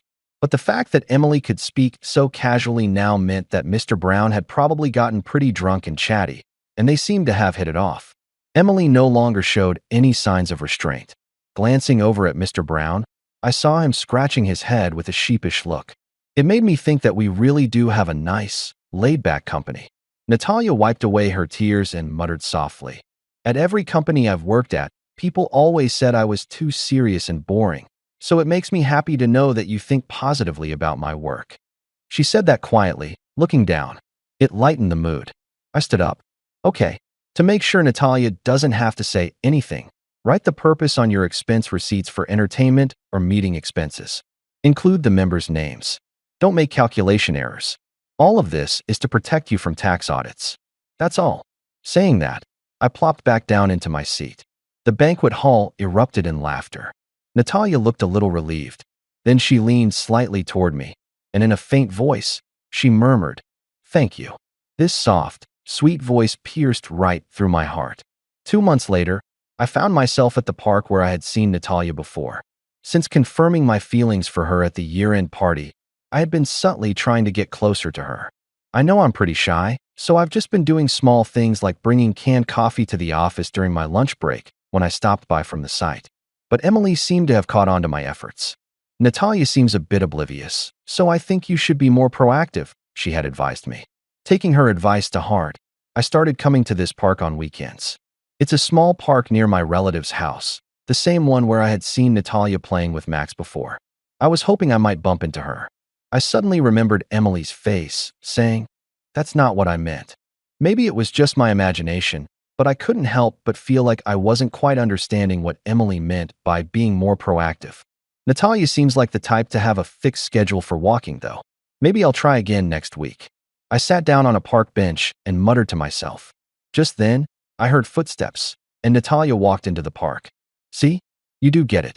I always take walks at the same time, but every week you are here in the park, so I can't play with Max." Natalia pouted as she said that. "Wait, you knew I'd been coming to the park?" I asked, surprised, and she nodded silently, still pouting. "Every time I thought about coming to the park, I saw you there and hurriedly turned back. It's tough convincing Max to go home."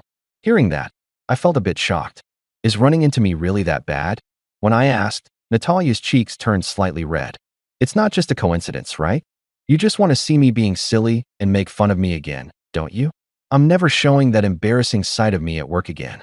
It seemed like she was completely misunderstanding the situation. Emily's words suddenly popped into my head. I felt like I could hear her saying, "Go for a direct approach. I didn't come here to make fun of you. I just genuinely wanted to see your smile." Hearing that, Natalia let out a strange squeak, startled by my words. Or maybe, just reaching her limit, Max suddenly bolted forward. Natalia's grip loosened, and the leash slipped from her hand. Oh no! Max stopped. Now free, Max sprinted around the park at full speed. Though the road outside the park didn't have much traffic, some cars still passed by. Both Natalia and I panicked, but Max ran straight to me, wagging his tail furiously. I patted Max's head roughly. "Good boy. You like me, huh? You're a smart one." After being petted for a while, Max flopped onto his back, showing his belly. When I rubbed his stomach, he looked completely content. "No way. He never lets anyone but me do that," Natalia exclaimed. "He's smart. He knows that I like you, Natalia." I said it directly, and Natalia's face turned even redder. "You know, ever since you said good job after I submitted my travel expense report, I've been drawn to you. I kept wondering why, but I realized it's because your words had genuine warmth. And when you made sure the restaurant saved me some food when I was late to the year-end party, it really hit me. You're such a thoughtful person." As I spoke, my heart pounded so hard I could barely keep calm. If I wasn't petting Max's belly, I might have completely lost my composure. When I come home, I want to hear a heartfelt "welcome back" like that. "So, would you go out with me?" I somehow managed to look into Natalia's eyes when I said the last part. She buried her face in her scarf, and only her long, almond-shaped eyes peeked out. "But I'm just a boring, serious woman," she said. "I think you're sincere and kind. Plus, you're full of energy when you're playing with Max. I replied. Hearing that, Natalia covered her face with both hands. Stop. Don't tease me. She looked so adorable that I wanted to hug her, but I held back because Max was still there. Still covering her face, Natalia asked, Were you planning to come here every week until you met me? Her voice sounded muffled through her scarf and hands. Yeah, pretty much, I said awkwardly, blushing. Natalia lowered her hands from her face and looked at me. That's really creepy, she said. Hearing that, I was completely shocked as I fumbled for words to apologize. Natalia let out a small laugh.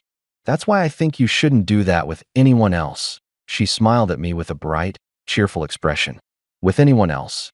I muttered. Natalia nodded. It's okay if it's with you. When I repeated her words quietly, Natalia pouted. Stop confirming it like that. It's embarrassing. I immediately apologized. I stopped petting Max and spread my arms wide. Max gave a small, dissatisfied bark, but I had to ignore him for a moment. Can I give you a hug? Gathering my courage, I asked, and Natalia turned away, clearly saying, no. Feeling shocked once again, I must have looked pretty down, because Natalia quickly panicked. I mean, this park is just a 3-minute walk from my house. What if a neighbor sees us? She had a point. Now that I thought about it, my relative's house was also just around the corner. Still, when I kept looking dejected, Natalia suddenly shouted, Geez, and quickly moved closer, giving me a quick kiss on the cheek. It happened so fast that I barely registered the feeling. Natalia's face turned bright red as she looked down. Thank you. I mumbled, still in a daze, and Natalia burst out laughing. Then she leaned slightly against me. You know, when you sat next to me at the year-end party, I was a little happy. Even though she said something so cute, I couldn't hug her. Feeling a bit restless, I suddenly stood up and started running. Max barked happily and chased after me. Natalia was laughing. I wondered if having a child would feel like this, dreaming of a slightly distant future. I felt an overwhelming sense of happiness.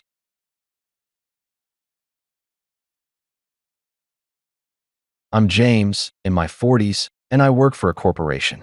Ryan, a young man who had graduated from a prominent university, was in front of me, shoving paperwork at me while making fun of me. Hey, I take it you want to work? Old man, I've prepared something for you. By the end of the day, translate this. Ryan handed me the papers, and I quickly looked over them. It appeared to be a Spanish language contract. What's wrong? Did you find it too tough? It's unlikely that you will complete it by the end of the day. Ryan started to leave, but I stopped him. Hold on a minute. Is this the contract for today? Yeah, so what? Ryan shrugged, sighing boredly, and I said coolly, I read through it, and this contract is completely unacceptable. What are you discussing? Can someone as elderly as you read Spanish? Frustrated, Ryan snarled back at me. I stayed composed, though, and pointed out the document's shortcomings. Ryan's eyes widened and his face went white in the following instant. I'm James, and I work at an office. I'm 43 years old.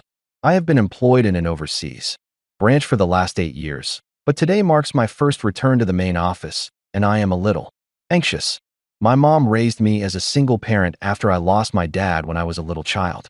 I couldn't stand seeing her put in so much effort for me, and I intended to begin working as soon as I graduated from high school.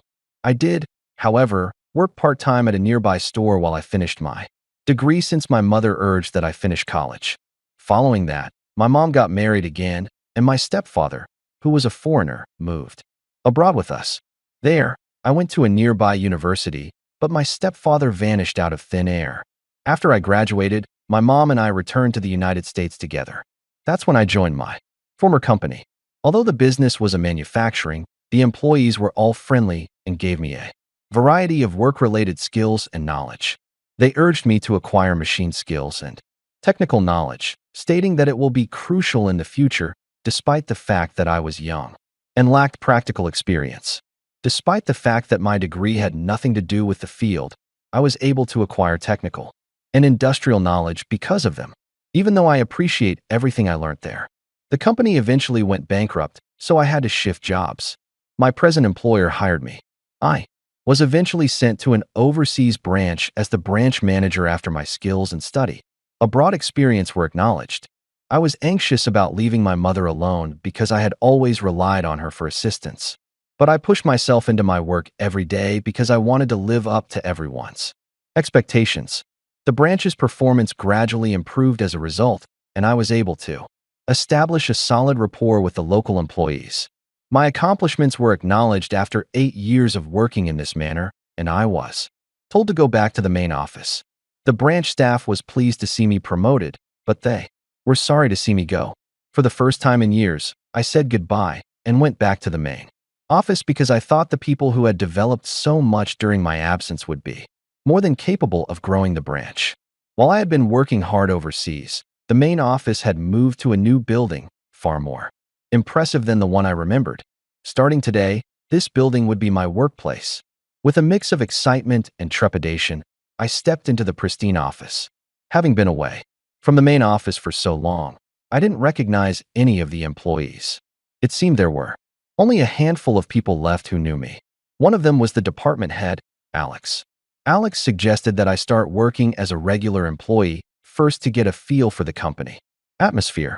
I had no objections to this idea, and so I began working as a new employee, keeping my background a secret from the other employees. "Thank you for having me from today," I said as I introduced myself, greeted by warm applause. Similar to my experience at the overseas branch, I felt confident about building good relationships with the employees at the main office. But that feeling only lasted until I was introduced to a younger colleague on my first day. I spent time getting to know the clients, contracts, and other details through brief introductions and reviews. The next day, I was introduced to a younger employee named Ryan. Ryan had graduated from a prestigious university and, despite only being with the company for a few years, was known for his exceptional understanding, judgment, and knowledge. With a gentle smile, Alex introduced Ryan to me. "He's going to be a key figure in our company's future. I think you both can learn a lot from each other." I nodded sincerely at Alex's words. It's easy to lose sight of your initial enthusiasm once you get used to the job, so I genuinely admired Ryan's youthful energy and determination. "My name's James. I look forward to working with you." I introduced myself with those words, but Ryan only gave me a quick glance before looking away. A few seconds later, he responded curtly, "Oh, I'm Ryan. What's going on? Are young people today just bad at communication?" Feeling puzzled by his behavior, I began working under Ryan's supervision, but it turned out that my initial sense of unease wasn't misplaced. As soon as Alex left, Ryan's demeanor changed. He looked annoyed and glared at me. "Why do I have to train some old guy?" With those words, he quickly walked away and began working on his own tasks. I figured that for someone as young and talented as Ryan, mentoring a middle-aged guy like me must feel like a hassle, so I decided to overlook it from the start. "Well, he'll probably remember what he's supposed to do by tomorrow," I thought at the time. But it might have been a mistake. From the next day on, Ryan gave me no instructions or explanations and simply went about his own tasks without involving me. Worse yet, when he saw me observing his work and taking notes on workflows, client information, and contract details on my own initiative, he began to sneer at me. "Oh man, taking notes by hand. What century are you living in? Or is it that you can't remember anything unless you jot it all down? Use your phone or a computer for that. Seriously, I haven't used a notepad since elementary school. Is this how you've always been?" Ryan spoke with obvious mockery, and though I felt irritated inside, I responded politely. "Well, in my first year as a professional, I was taught to take notes on everything new I encountered." "Oh, so you did that at your last job too? I guess you couldn't remember anything without writing it down. That's probably why you got fired from your previous company, because you're incompetent, right?" Ryan stared intently at my face for a moment before suddenly bursting into laughter. I stared at his profile in shock. The other employees around us acted indifferent, as if it had nothing to do with them. With a detached and uninterested demeanor, no one tried to stop Ryan. I had never been ashamed of being a new employee, nor had I ever felt disrespected in this company.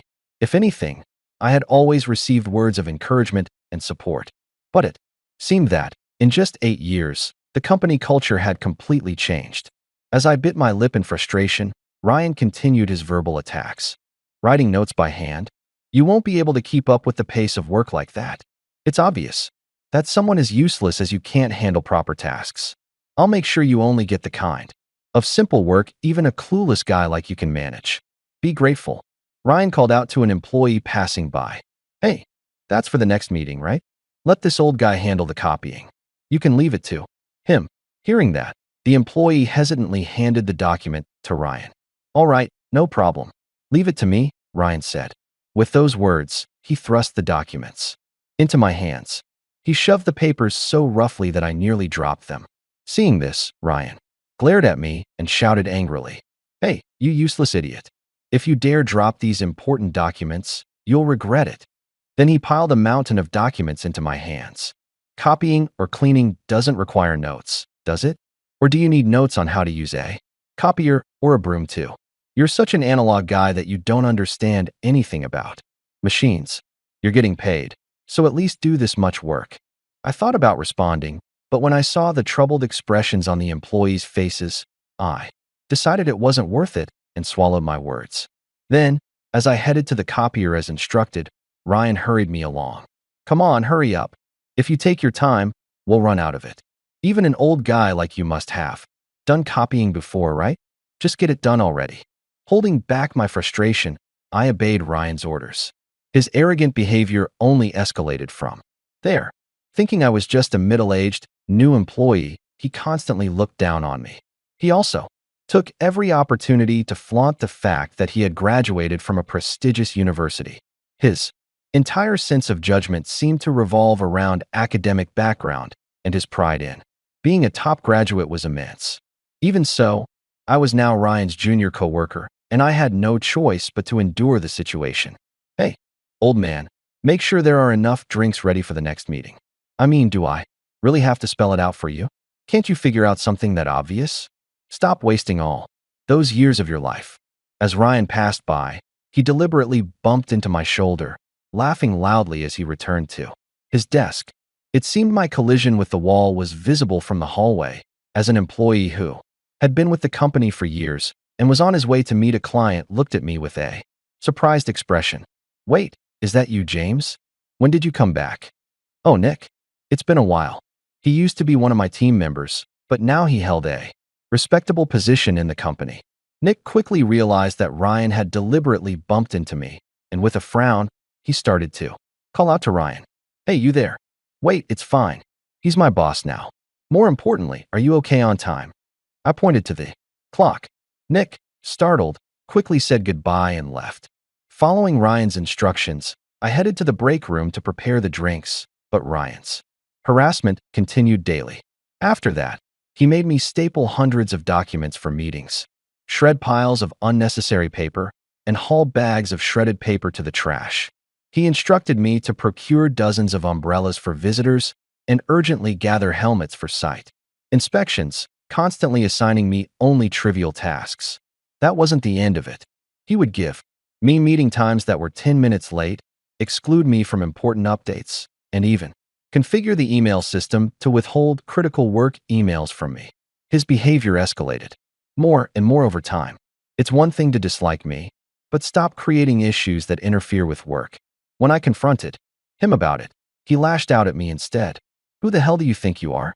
You're just some useless old man who can't even do his job properly. I'm your supervisor, and I'm teaching you step by step. You're not ready for work-related updates yet, so shut up and stop complaining. Then, Ryan crossed a line that should never have been crossed. That day, I was scheduled to accompany Ryan. It was a meeting with a client that had been planned for some time, involving a major contract that could lead to a strong partnership for the next several years if things went well. Last night, Ryan handed me the materials and repeatedly emphasized the importance of the meeting. Don't you dare be late tomorrow. I'm letting you observe a critical negotiation, so take it seriously. Hearing his words, I felt a small sense of relief. Even though he doesn't like me, he's still letting me participate in an important meeting. If I get more opportunities like this, maybe my relationship with Ryan will gradually improve. After all, he's young and talented. Even if he's misunderstanding things now, he'll mature as he gains experience and learns more. I had high hopes, but the next day brought an unbelievable turn of events. That morning, I Noticed Ryan was nowhere to be seen at the office and asked another employee about it. What? He's already left? Yes, the meeting time was changed, so today's negotiation with the client started first thing in the morning. Ryan was informed about the change the day before. Yesterday, didn't he tell you? Apparently, I had not been informed about the change in schedule. Looking at the clock, I saw that the meeting had already begun. I slowly walked back to my desk. What is Ryan thinking? Frustration and sadness welled up inside me, and I bit my lip. I was angry at Ryan for his actions, but even more so, I was angry at myself for being mocked and treated this way by someone more than 10 years younger than me. Why am I letting myself be disrespected like this? This is pathetic. Each day made me doubt my own worth, and I had completely lost my confidence. I had returned to the main office to work, yet I wasn't allowed to participate in negotiations or meetings, nor was I given any real work. The only tasks I was assigned were trivial ones like making copies or cleaning, and I wasn't given any meaningful responsibilities. Even so, Ryan's my boss, and I was not in a position to defy him. Alex had instructed me to learn from Ryan. I didn't want to betray Alex's expectations, and above all, I couldn't bear the humiliation of anyone finding out that I was being bullied by someone younger than me. Reporting harassment from a younger colleague felt like admitting to my own failure in managing relationships, and I just couldn't bring myself to do it. The idea of complaining that I wasn't being given tasks, wasn't informed of meeting times, and wasn't respected felt too petty to bring up for someone in their 40s. Reporting something like this to the Human Resources Department felt beyond embarrassing. Resigned, I immersed myself in reading the materials and waited for Ryan to return. Since I couldn't attend the negotiation, I had no choice but to dig into the details myself to understand. As much as possible, I searched for ways to contribute and kept working hard. The new product our company is about to launch heavily depends on materials purchased from a major overseas corporation, a deal discussed at today's meeting. Ryan was chosen to lead this project. For the past few months, he had been running around to various places, almost as if he had forgotten I existed. However, I couldn't help but feel uneasy about the significant authority Ryan held over such a major project. As promising as he may be, can someone who's only been with the company a few years really handle such a large-scale project? Concerned, I tried to talk to him several times, but Ryan refused to listen. Are you underestimating me just because I'm young? A job like this is a breeze for a top university graduate like me. I can handle it just by reviewing past documents. I'm on a completely different level than you. With that, he dismissed me without considering anything I said. Although Ryan provided updates to the employees upon his return, no one but him knew the exact progress of the project. This lack of transparency made it impossible to handle tasks or make minor adjustments when he was unreachable. As we prepared to launch the new product, I wondered, is anyone overseeing the factory operations and necessary production processes? As I pondered these concerns, Ryan finally returned after several hours. His face was flushed with excitement, brimming with confidence. As he walked in on his way to his desk, he glanced at me. Wow, I didn't even notice you were here. Your presence is so faint. Ryan, why didn't you inform me about the meetings rescheduled for today? I couldn't help but confront him, but he ignored me and threw a stack of documents written in Spanish at me. All right, I get it. You want work, right? Here, I'll give you something. Translate this by the end of the day. Laughing mockingly, he shoved the papers into my hands. I took them and quickly skimmed through them. It was a contract written entirely in Spanish. What's the matter? You wanted work, didn't you? Or is Spanish too hard for a useless old guy like you? Guess there's no way you'll finish it today. As he turned to leave, I stopped him in his tracks. Wait, is this today's contract? Yeah, so if you keep asking stupid questions, I'll make sure you never get any work again. Ryan shot me a boorish glare, but I calmly responded. I've read through it, and this contract is completely unacceptable. What the hell are you talking about? A new employee like you could understand it? Stop making stuff up. Ryan shot back angrily, but I calmly pointed out the issues with the document. Look here, the unit of measurement is incorrect. Caught off guard, Ryan's voice cracked as he leaned in to look at the contract I was holding. The contract itself was straightforward, something you could skim through in 3 seconds. But What I saw written within it revealed a major issue. I quickly translated the document and read it aloud. As I read, not only Ryan, but also the surrounding employees who had gathered to listen appeared shocked. What's wrong with it? This deal doesn't seem like it causes any losses to our company. Read the wording carefully. Does it seem fine to you? This is written in metric units. Metric? What are you talking about? That can't be right, can it? As Ryan's confidence crumbled, he couldn't help but snatch the contract from my hands and review it himself. Moments later, he began trembling, clearly shaking. No way. This can't be happening. The contract indeed listed the unit as 30 centimeters. Converting that to the imperial system, 30 centimeters equals roughly 1 foot. In other words, the price Ryan thought was for 1 yard was actually for just 1 foot, 3 times more expensive than he had anticipated. Realizing his mistake, Ryan turned pale and frantically reread the document multiple times. But no matter how many times he read it, the figures on the page remained unchanged. This has to be some kind of mistake. It's not my fault. The other side must have made a typo. I'm not to blame. His voice cracked as he shouted in panic, desperately trying to defend himself. It's true that to prevent such errors, both units are typically listed side by side. Cases like this, where only the other party's unit is used, are quite rare. Ryan likely misunderstood the figures, written in the metric system as imperial units, because he was accustomed to using the imperial system in his daily work. However, the contract included a small note, written in Spanish, indicating that the measurements were in the metric system. The note was written in barely legible text and tucked away in the corner of the page. Considering this, it might have been intentional on the other party's part. However, regardless of the reason, it was Ryan's mistake to overlook the note and assume the figures were in imperial units without verifying the details in the first place. Being subjected to such a trick suggests that we're not being taken seriously. Fortunately, the contract hasn't been finalized yet, so there's still a chance to turn things around. Let's contact Alex immediately. We need to head to the client right away. Don't you dare take action on your own. You're a new employee. This is my contract. Ryan glared at me angrily, but I took the contract back from his hand and moved on to my next steps. Hey, old man, don't ignore me. Behind me, Ryan was still yelling loudly. However, I ignored him and calmly pulled out the necessary documents from the pile I had been reviewing earlier. As I hurriedly finished preparing, Alex appeared. What's going on, James? What's all this about? Looking surprised, Alex started to ask me what was going on, but before I could respond, Ryan interrupted. Alex, this old man is sabotaging my work.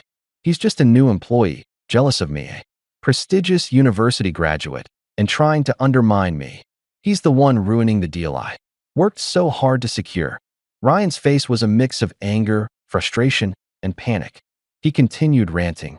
The other company used metric units or whatever because they looked down on us for being a bottom tier company that hires old men like him. So this isn't my fault.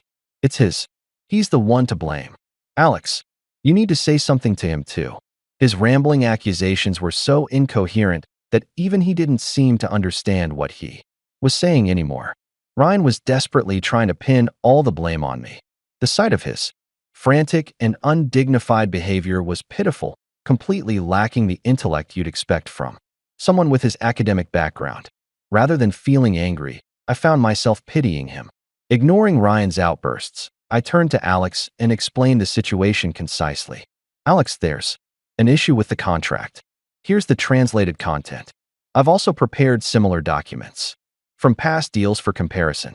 Alex reviewed the documents I handed him, and his expression changed immediately. If we go through with this deal, it will be a huge loss for our company. The contract hasn't been finalized yet.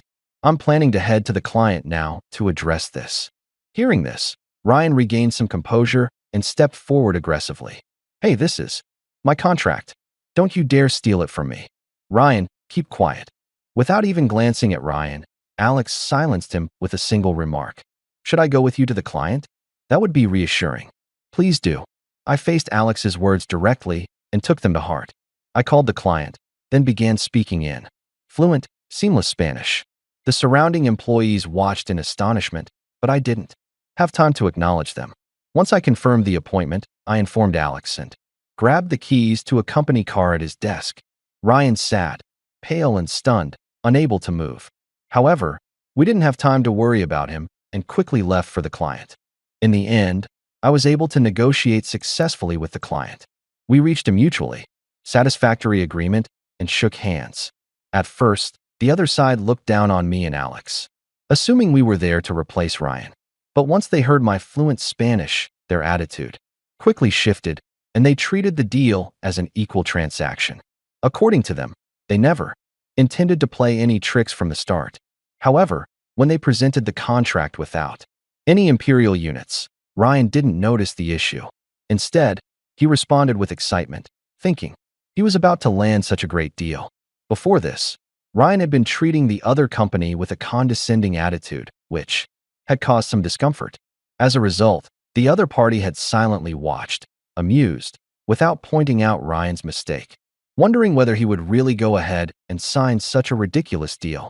One of our young employees acted inappropriately. However, I would appreciate it if we could avoid such surprises. In the future, when I conveyed this, the executives from the other side immediately apologized for their prank, and so we reconciled. The situation was resolved, and it ended with the understanding that we could build a good partnership moving forward.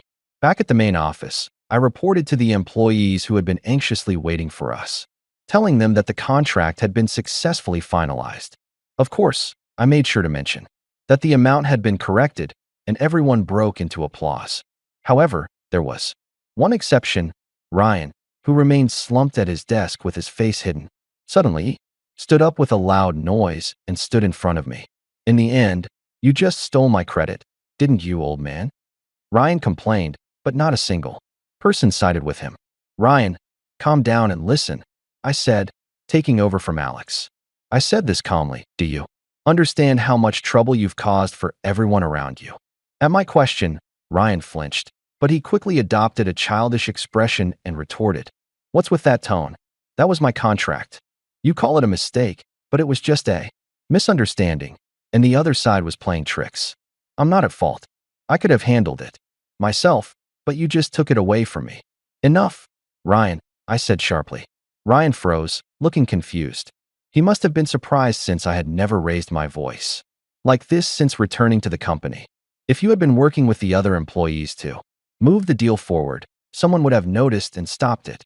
But instead, you went ahead with it on your own, and now we're dealing with this. Don't you acknowledge that? To fail, and then shift the blame onto others without reflection. It's disgraceful for a professional. At my calm yet unyielding words, Ryan fell silent. Alex, with a bitter smile, spoke to Ryan. "Ryan, James here is one of the top performers in our company. He turned our overseas branch into one of the top performers in just a few years." "What? That's a lie. He's the guy who got fired from his last company, right? He's just a new and regular employee, right?" Even at this point, Ryan was still complaining. I couldn't help but feel a deep sense of disbelief as I interrupted. "Yes, I am a new employee, but the fact that I was fired from my previous company is completely your misunderstanding. You've been thinking of me as some guy who got fired, but that's not true. And by the way, my name is not old man. It's James." Ryan, who had been looking down, remained silent, and Alex spoke patiently to him. "James has a different background and career than you, Ryan. That's why I thought you could learn a lot from him, which is why I paired you up with him. It seems I was wrong in my judgment." At Alex's words, Ryan finally collapsed onto the floor, defeated. After that, Ryan disappeared from the main office. It wasn't because he was fired. There had been calls to let him go, but I stopped that from happening. Ryan is young, and if he weren't so arrogant, his passion for his work is undeniable. And passion for one's work isn't a bad thing. It should be praised. On my advice, Ryan was sent to work as a regular employee at one of our regional branches. In the region, he got hands-on experience from the ground level, working in the factory and understanding the flow of products. He learned that business is about the connections between people. When I heard that, I felt a sense of satisfaction. Given that Ryan is a smart guy, I knew that working in the field would help him understand what needed to be done and what he was missing. That decision paid off, and it lifted a weight off my chest. One day, Ryan would learn from this mistake, grow from it, and come back to the main office a better person. That's my hope. I looked up at the sky, in the direction of the region where Ryan was, filled with expectations. 1 year passed. Work was flowing smoothly. I was officially promoted to the head of the sales department at the main office. Alex was appointed as the executive director. Since then, we have continued to have successful contracts with that same client. Since graduating from college, I've always been shaped by society, or maybe it was even before that. My mom raised me as a single parent throughout elementary school, middle school, high school, and university. Though my stepfather, who was foreign, is no longer around, he taught me about different cultures, and more importantly, living abroad helped me develop my language skills. Thanks to the support of many people and the encounters I've had, I am who I am today. Now, as a way to give back, I want to focus on developing new talent. I want to nurture reliable employees who can support the company. Until the day I leave the company, I will continue to evolve alongside it. With that thought, I picked up a report from the field.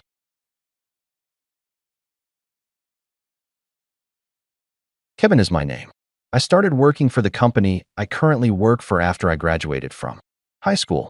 I had been dating Christine while I was in school, and we had a daughter called Catherine. Shortly after I started working, since Catherine was born more over 10 years ago, I feel that my life has stabilized considerably. But lately, I've been battling a serious problem. The issue is that I'm constantly made fun of by Mr. Kennedy, the manager who just moved from a branch office. As usual, I was considering this at work when Mr. Kennedy contacted me. "What can I do for you today, Mr. Kennedy? Aren't you a little late? Are you treating me disrespectfully? Please give my requests first. Priority over everything else. I really apologize for that. I arrived late since I had an important meeting to attend. Your reasons don't interest me. You're constantly doing stuff like this, so you can't get promoted. Like that. I'm presenting the facts. I'm not offering any justifications. But I'm sorry if I insulted you. You are treated this way precisely because of that attitude. You ought to pick up knowledge from others. This is how Mr. Kennedy always handles me. He chastises me no matter what. It isn't as though I don't contribute to the business, despite his harsh remarks. Actually, I perform better than most in sales, and I rarely take time off. However, I am treated in this manner, and I genuinely don't know how to respond. After giving it some thought, I made the decision to use this chance to seek guidance. Mr. Kennedy, I want to be recognized by you. What precisely ought I to do? I think I'm already making a financial contribution to the business. First and foremost, alter your mindset. Additionally, stop projecting the inexperienced attitude of a recent high school graduate and work like the other capable staff members. I am already exceeding them, despite your constant advice to learn from others. Could you then provide me with some specific advice? You seem as very incompetent because of your obsession with numbers. At the very least, try to project a professional image. I will follow your expectations if you can clearly visualize them for me. Right now, I think my method is the finest. Mr. Kennedy sighed deeply when I said that. He was obviously tired of me. Why am I receiving this treatment when I contribute to the business and dress similarly to other employees? I could understand being treated this way if I were wearing a shabby suit and making no contribution at all. However, that isn't true. So why am I being criticized like this? It bothers me so much that I want to resolve it. Your posture is terrible, and it annoys me. Why do you always stand like that? I have been aware of my poor posture, so I will work on correcting it from now on. Is posture the only thing that bothers you? No, there are other things too. You always go out on sales calls, but you come back later than anyone else, and it makes me furious. I am just visiting multiple companies, so it cannot be helped. Would you prefer I come back earlier rather than make more sales visits? Logically, spending more time on sales is better for the company than coming back early. But it seems like Mr. Kennedy just wants to find fault with me. Even with that, if he really wants me to return earlier, I can do that. But how would that benefit the company? If he dislikes me so much, would it not be better for me to be out of the office more often? I do not want to think that way, but after being treated like this repeatedly, it is hard not to. There is work you can do in the office too. Continue doing as many sales calls as before, but make sure to come back and work here. I am doing significantly more sales than anyone else, and I even take work home. You still think it would be better for me to come back earlier? No matter how much I try to explain, you always argue back. As long as you do not change, neither will I. I am not trying to argue at all. I just want to understand the details because otherwise, there is no way to improve. Fine, do whatever you want.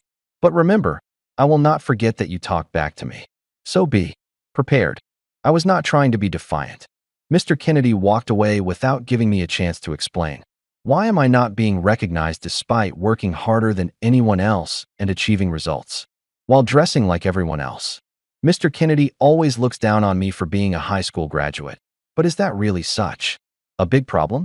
After being criticized this much, I am starting to question things I never thought were wrong. Before, while I was feeling overwhelmed by these thoughts, Christine noticed and spoke to me. It seemed like she realized I was troubled. You do not look well. Are you okay? If you are feeling sick, you should go to the doctor. The season is changing, and it is easy to catch something. Sorry for making you worry. It is not that I am sick. I have just been thinking about something. And maybe that is why I look pale. It is rare for you to be so deep in thought. You do not have to tell me if you do not want to, but can you share what is bothering you? Actually, I have been getting harassed by my boss, and it has been getting worse lately. I really want to find a way to deal with it. If you have been going through that, you should have told me sooner. It must have been hard, keeping it all to yourself. Just hearing you say that helps a lot. Thank you for always being there for me. Christine has always been calm and supportive, no matter what happens. Because I know her personality, I did not want to worry her, so I kept this to myself. But since she noticed because of my pale face, I decided to tell her everything. As I expected, she listened with genuine concern, and it really helped. I thought talking to my colleagues might blow things out of proportion, so having Christine to rely on is a relief. It is unbelievable that your boss would treat you like that when you are always working hard. It might hurt, but try not to take it to heart. I am trying not to, but I get called out and criticized so often that it is hard to just brush it off. If it were about an employee slacking off, I would understand, but criticizing you just because they do not like you is unreasonable. I have expressed how I feel, but my boss just does not understand and tells me to stop talking back. Clearly, your boss is the one in the wrong here. You should consider reporting this to upper management. Christine is probably right, but reporting it to HR might escalate things even more. I want to resolve this issue without making it a bigger deal, but if nothing changes, I may have to take that step. That could make it difficult for me to stay at the company, which is why I am hesitant. Even so, since Christine always puts me first, I decided to respect her opinion. Maybe I will try talking to Mr. Kennedy one more time, and if nothing changes, I will consider taking it to upper management. I just do not want you to keep bottling up your stress until it affects your health. I hope this gets resolved soon. Thanks for always worrying about me.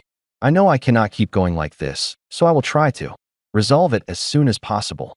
If there's anything I can do, just let me know. You do not have to carry this burden alone. Just knowing I have someone on my side makes me feel a lot better. I think I can handle it from here. Make sure you address it before it gets worse. Otherwise, you will just keep suffering. Yeah, you are right. I will take care of it. Thanks for listening. With that, I decided to give it one more shot and talk to Mr. Kennedy directly. I thought about going to upper management right away, but I did not want to make it a big issue if I could avoid it. So I decided to give him one last chance. If Mr. Kennedy still refuses to change, I will have no choice but to report it. When I approached Mr. Kennedy to have a conversation, I noticed he was talking to someone, clearly leaving me out, feeling like I was being deliberately excluded. I decided to ask what they were talking about. What were you discussing just now? I am part of this department too, so I would like to know. If it is unrelated, that is fine. What? Were you eavesdropping on my conversation? How rude. This is why I hate dealing with incompetent high school graduates like you. Please do not say that. I was not trying to eavesdrop. I just happened to hear it when I got here.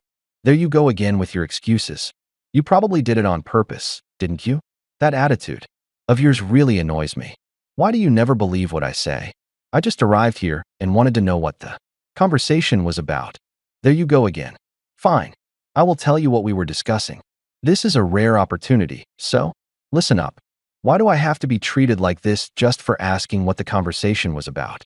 No matter what I say, It seems like Mr. Kennedy just wants to look down on me. Being harassed this relentlessly makes me lose the will to even communicate. However, since we are in the same department, I still want to know what they were discussing. So I decided to endure the harassment and ask, "Then could you please tell me what you were talking about? If it has nothing to do with me, I will not force you to share." Well, this department has had the same members for quite a while, so I thought it might be time for everyone to let out their feelings. We were discussing having a drinking party to open up. I see, so that is what it was. Since you were talking about it when I was not around, does that mean I am not supposed to join? That was the plan, honestly. But since you overheard, I have no choice but to let you join. It is not that I am particularly eager to participate. So if you really do not want me there, I am fine with not attending. To be honest, having you there would probably make it less enjoyable for everyone. But excluding you would be immature, so I will let you join. Okay, honestly, being told all that makes me not want to participate. But if I do not go, I fear they will just talk badly about me behind my back. So I decided to attend to keep things in check. I worry that if Mr. Kennedy spreads bad things about me to the others, they might start thinking the same way, and that would be troublesome. It is already tough dealing with one person's hostility, and if the entire department turns against me, it would be unbearable. I do not really want to go to the drinking party, but I decided to endure it and participate.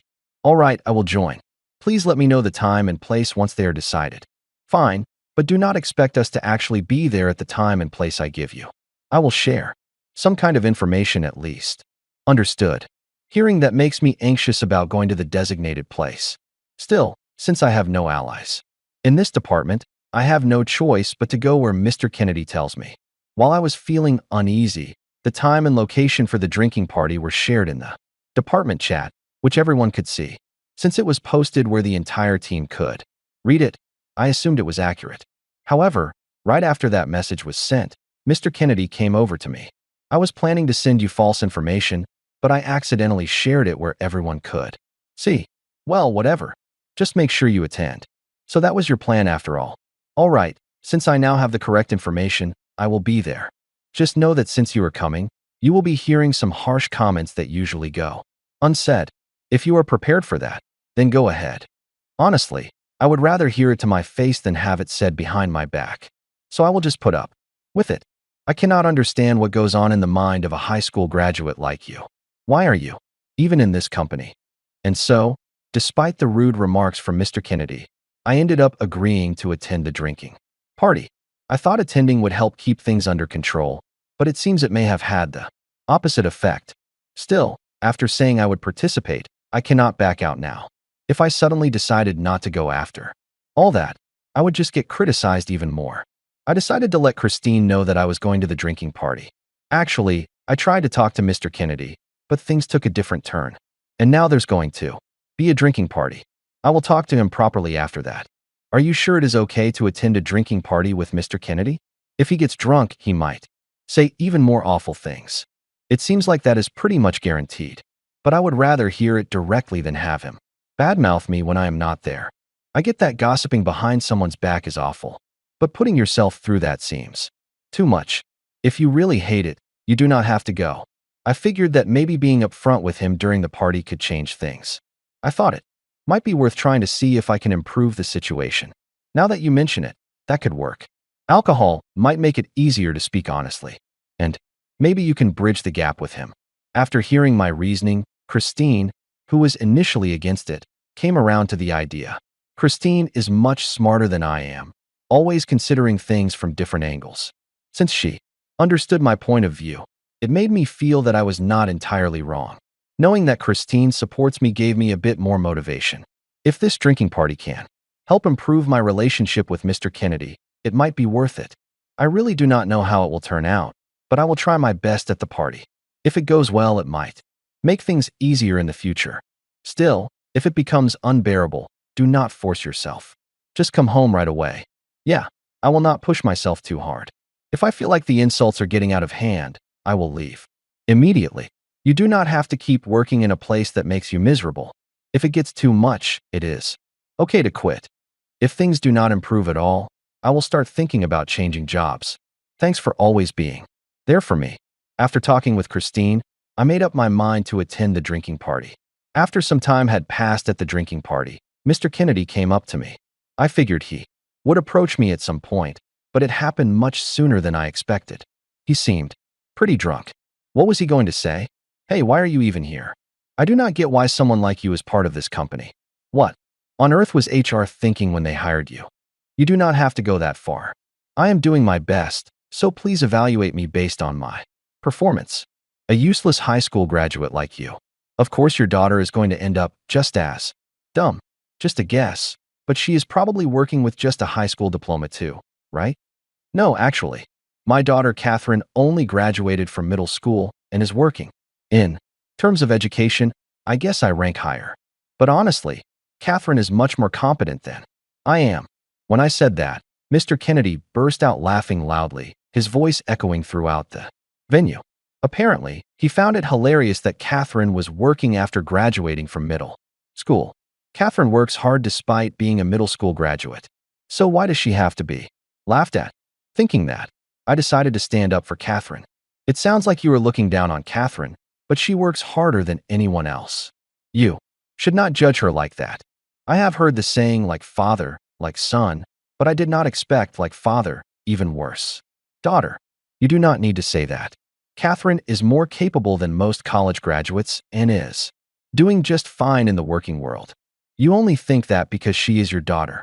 From my perspective, your daughter is the most useless of the useless. Having someone like her as an employee's daughter is just too embarrassing. How can you say such horrible things?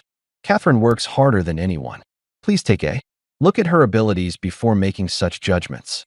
No matter what I said, Mr. Kennedy showed no sign of listening.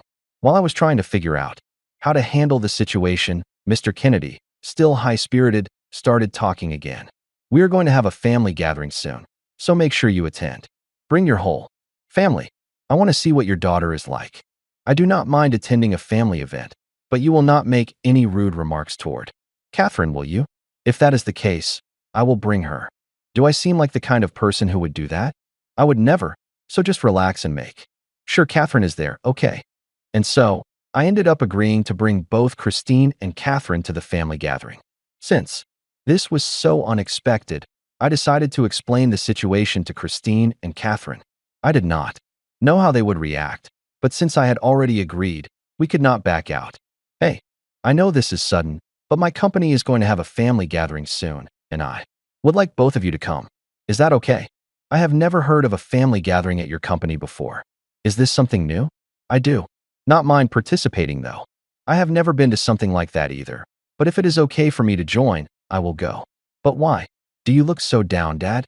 Well, the event is being organized by Mr. Kennedy, who is pretty harsh, so I am a bit worried about how it will turn out.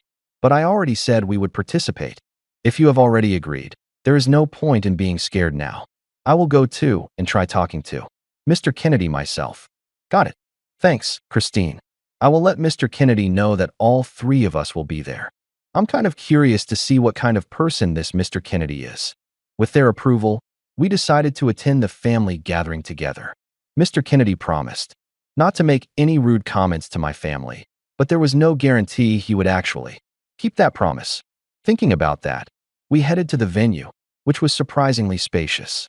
There were nameplates on the tables for each attendee, so as I searched for our seats, Mr. Kennedy approached me. I thought it would be overwhelming to talk to him right away, but since he approached me, there was no way to avoid it. Oh, you really brought your whole family. Thank you so much for coming. Let me show you to your seats. Thank you very much. His attitude was so different from usual that I did not know how to respond. He had promised not to say anything rude to my family, but would he really keep that promise? Thinking about that, we reached our seats, and I saw Catherine's nameplate labeled as incompetent middle school graduate. I could not comprehend what was happening. Mr. Kennedy, what is the meaning of this? Everyone else's nameplates have their titles and names, but Catherine's plate is clearly inappropriate. Well, you know how elites stick with elites. I just made it clear who is who. Now everyone can instantly see that your daughter is incompetent, right? Did you really do this without even meeting her? Labeling someone's daughter like that is completely inappropriate. It is highly offensive. Please replace it immediately. Getting emotional right away. How typical of someone incompetent.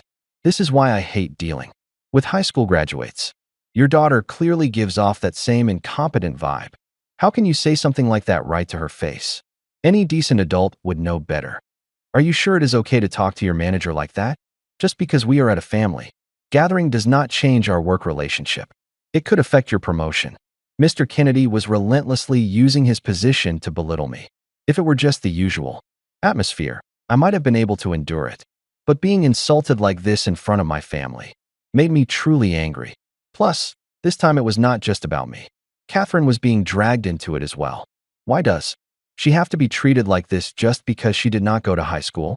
While I was stewing over it, I realized that getting angry was pointless. So I decided to confront Mr. Kennedy with the truth. Staying at this company is just causing me stress. How about we leave now, Miss Mitchell?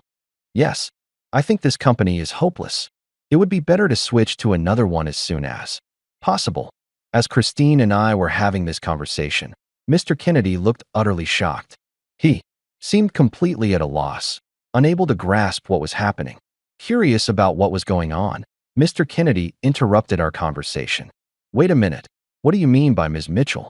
There is no way a useless wife like yours could be a president. Mr. Kennedy, do you seriously not recognize the president of one of our major business partners? I am amazed you managed to get promoted to manager with such poor work skills. Business partners president? With that, Mr. Kennedy started staring intently at Christine, who had been wearing a mask.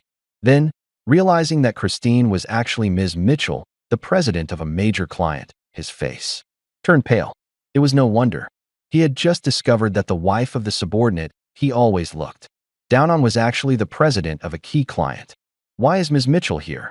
My husband works at this company, so naturally I am attending the family gathering. Is there any problem with that? No, of course not. Please take your time and enjoy the event. Mr. Kennedy was desperately trying to smooth things over, but it was not going to be that easy. I could see a fierce determination growing in Christine's eyes. It was understandable. After all, her husband and daughter had been treated horribly. But surprisingly, the first one to take a stand was Catherine. Mr. Kennedy, it seems like you really lack the ability to judge people. Relying solely on academic background to evaluate others is a sign of poor leadership. It is honestly worrying that someone like you is a manager. I do not need a middle school graduate lecturing me. Why do I have to take that from you? Just because your mother is a president, do not get carried away. Actually, Catherine works as an executive at Christine's company, so her statements are not out of line for her position. When I said that, Mr. Kennedy looked genuinely shocked, clearly not expecting this revelation. Finding out that someone he considered beneath him was actually more successful left him at a loss for words. Still, perhaps wanting to protect his own pride, Mr. Kennedy blurted out something outrageous. Even if she is an executive, it is just because her mom pulled some strings. There is no way a middle school graduate could be genuinely competent. No. Catherine first joined a completely unrelated company and became the top salesperson. Before coming to our company, she earned her position through pure ability, not connections. Hearing that from Christine left Mr. Kennedy completely speechless. Still not wanting to lose, he desperately tried to make another excuse. But that does not change the fact that she is a middle school graduate. No matter how competent she might seem, it is just a fluke. People without academic credentials will inevitably be left behind. Actually, Catherine had already completed high school level studies while in middle school and consistently ranked at the top nationwide in mock exams. So, it is not just work, she excels academically as well. But do you really think it is okay to talk to your superior like that? Regardless of this being a family event, our professional relationship does not change. I can still take disciplinary action against you. Sorry, but I have decided to quit this company. I am tired of being treated poorly despite my efforts, and I realized it is unproductive to stay here. As if a useless person like you could find another job. You should really face reality before making such bold statements. Mr. Kennedy looked slightly relieved, thinking he had finally regained control of the situation. But I decided to hit him with one final truth. I have the top sales performance in the department. So, I have accepted a position as sales director at one of Christine's related companies. I have been offered the role for a while now. What? That is not fair. You think it is okay to keep relying on others? It is embarrassing for an adult to act like that. Maybe it is not my place to say this, but isn't it more embarrassing for an adult to keep looking down on others solely based on academic background? Hearing that, Mr. Kennedy was at a loss for words, probably because Catherine had hit the nail on the head. Perhaps deep down, he knew that belittling others over their education was pathetic. Being called out on it by someone much younger must have made him feel humiliated. Then, seeing Mr. Kennedy in utter despair, Christine began to deliver the final blow. Given what happened today, I can see how problematic your attitude is. Therefore, I have decided to terminate all business contracts between our companies. It is truly unfortunate after such a long partnership. Wait, if we lose our contract with Ms. Mitchell's company, I will definitely be reprimanded by upper management. As a business leader and a wife, I find it risky to keep dealing with a company where someone like you holds a managerial position. Honestly, I think this is the most reasonable decision.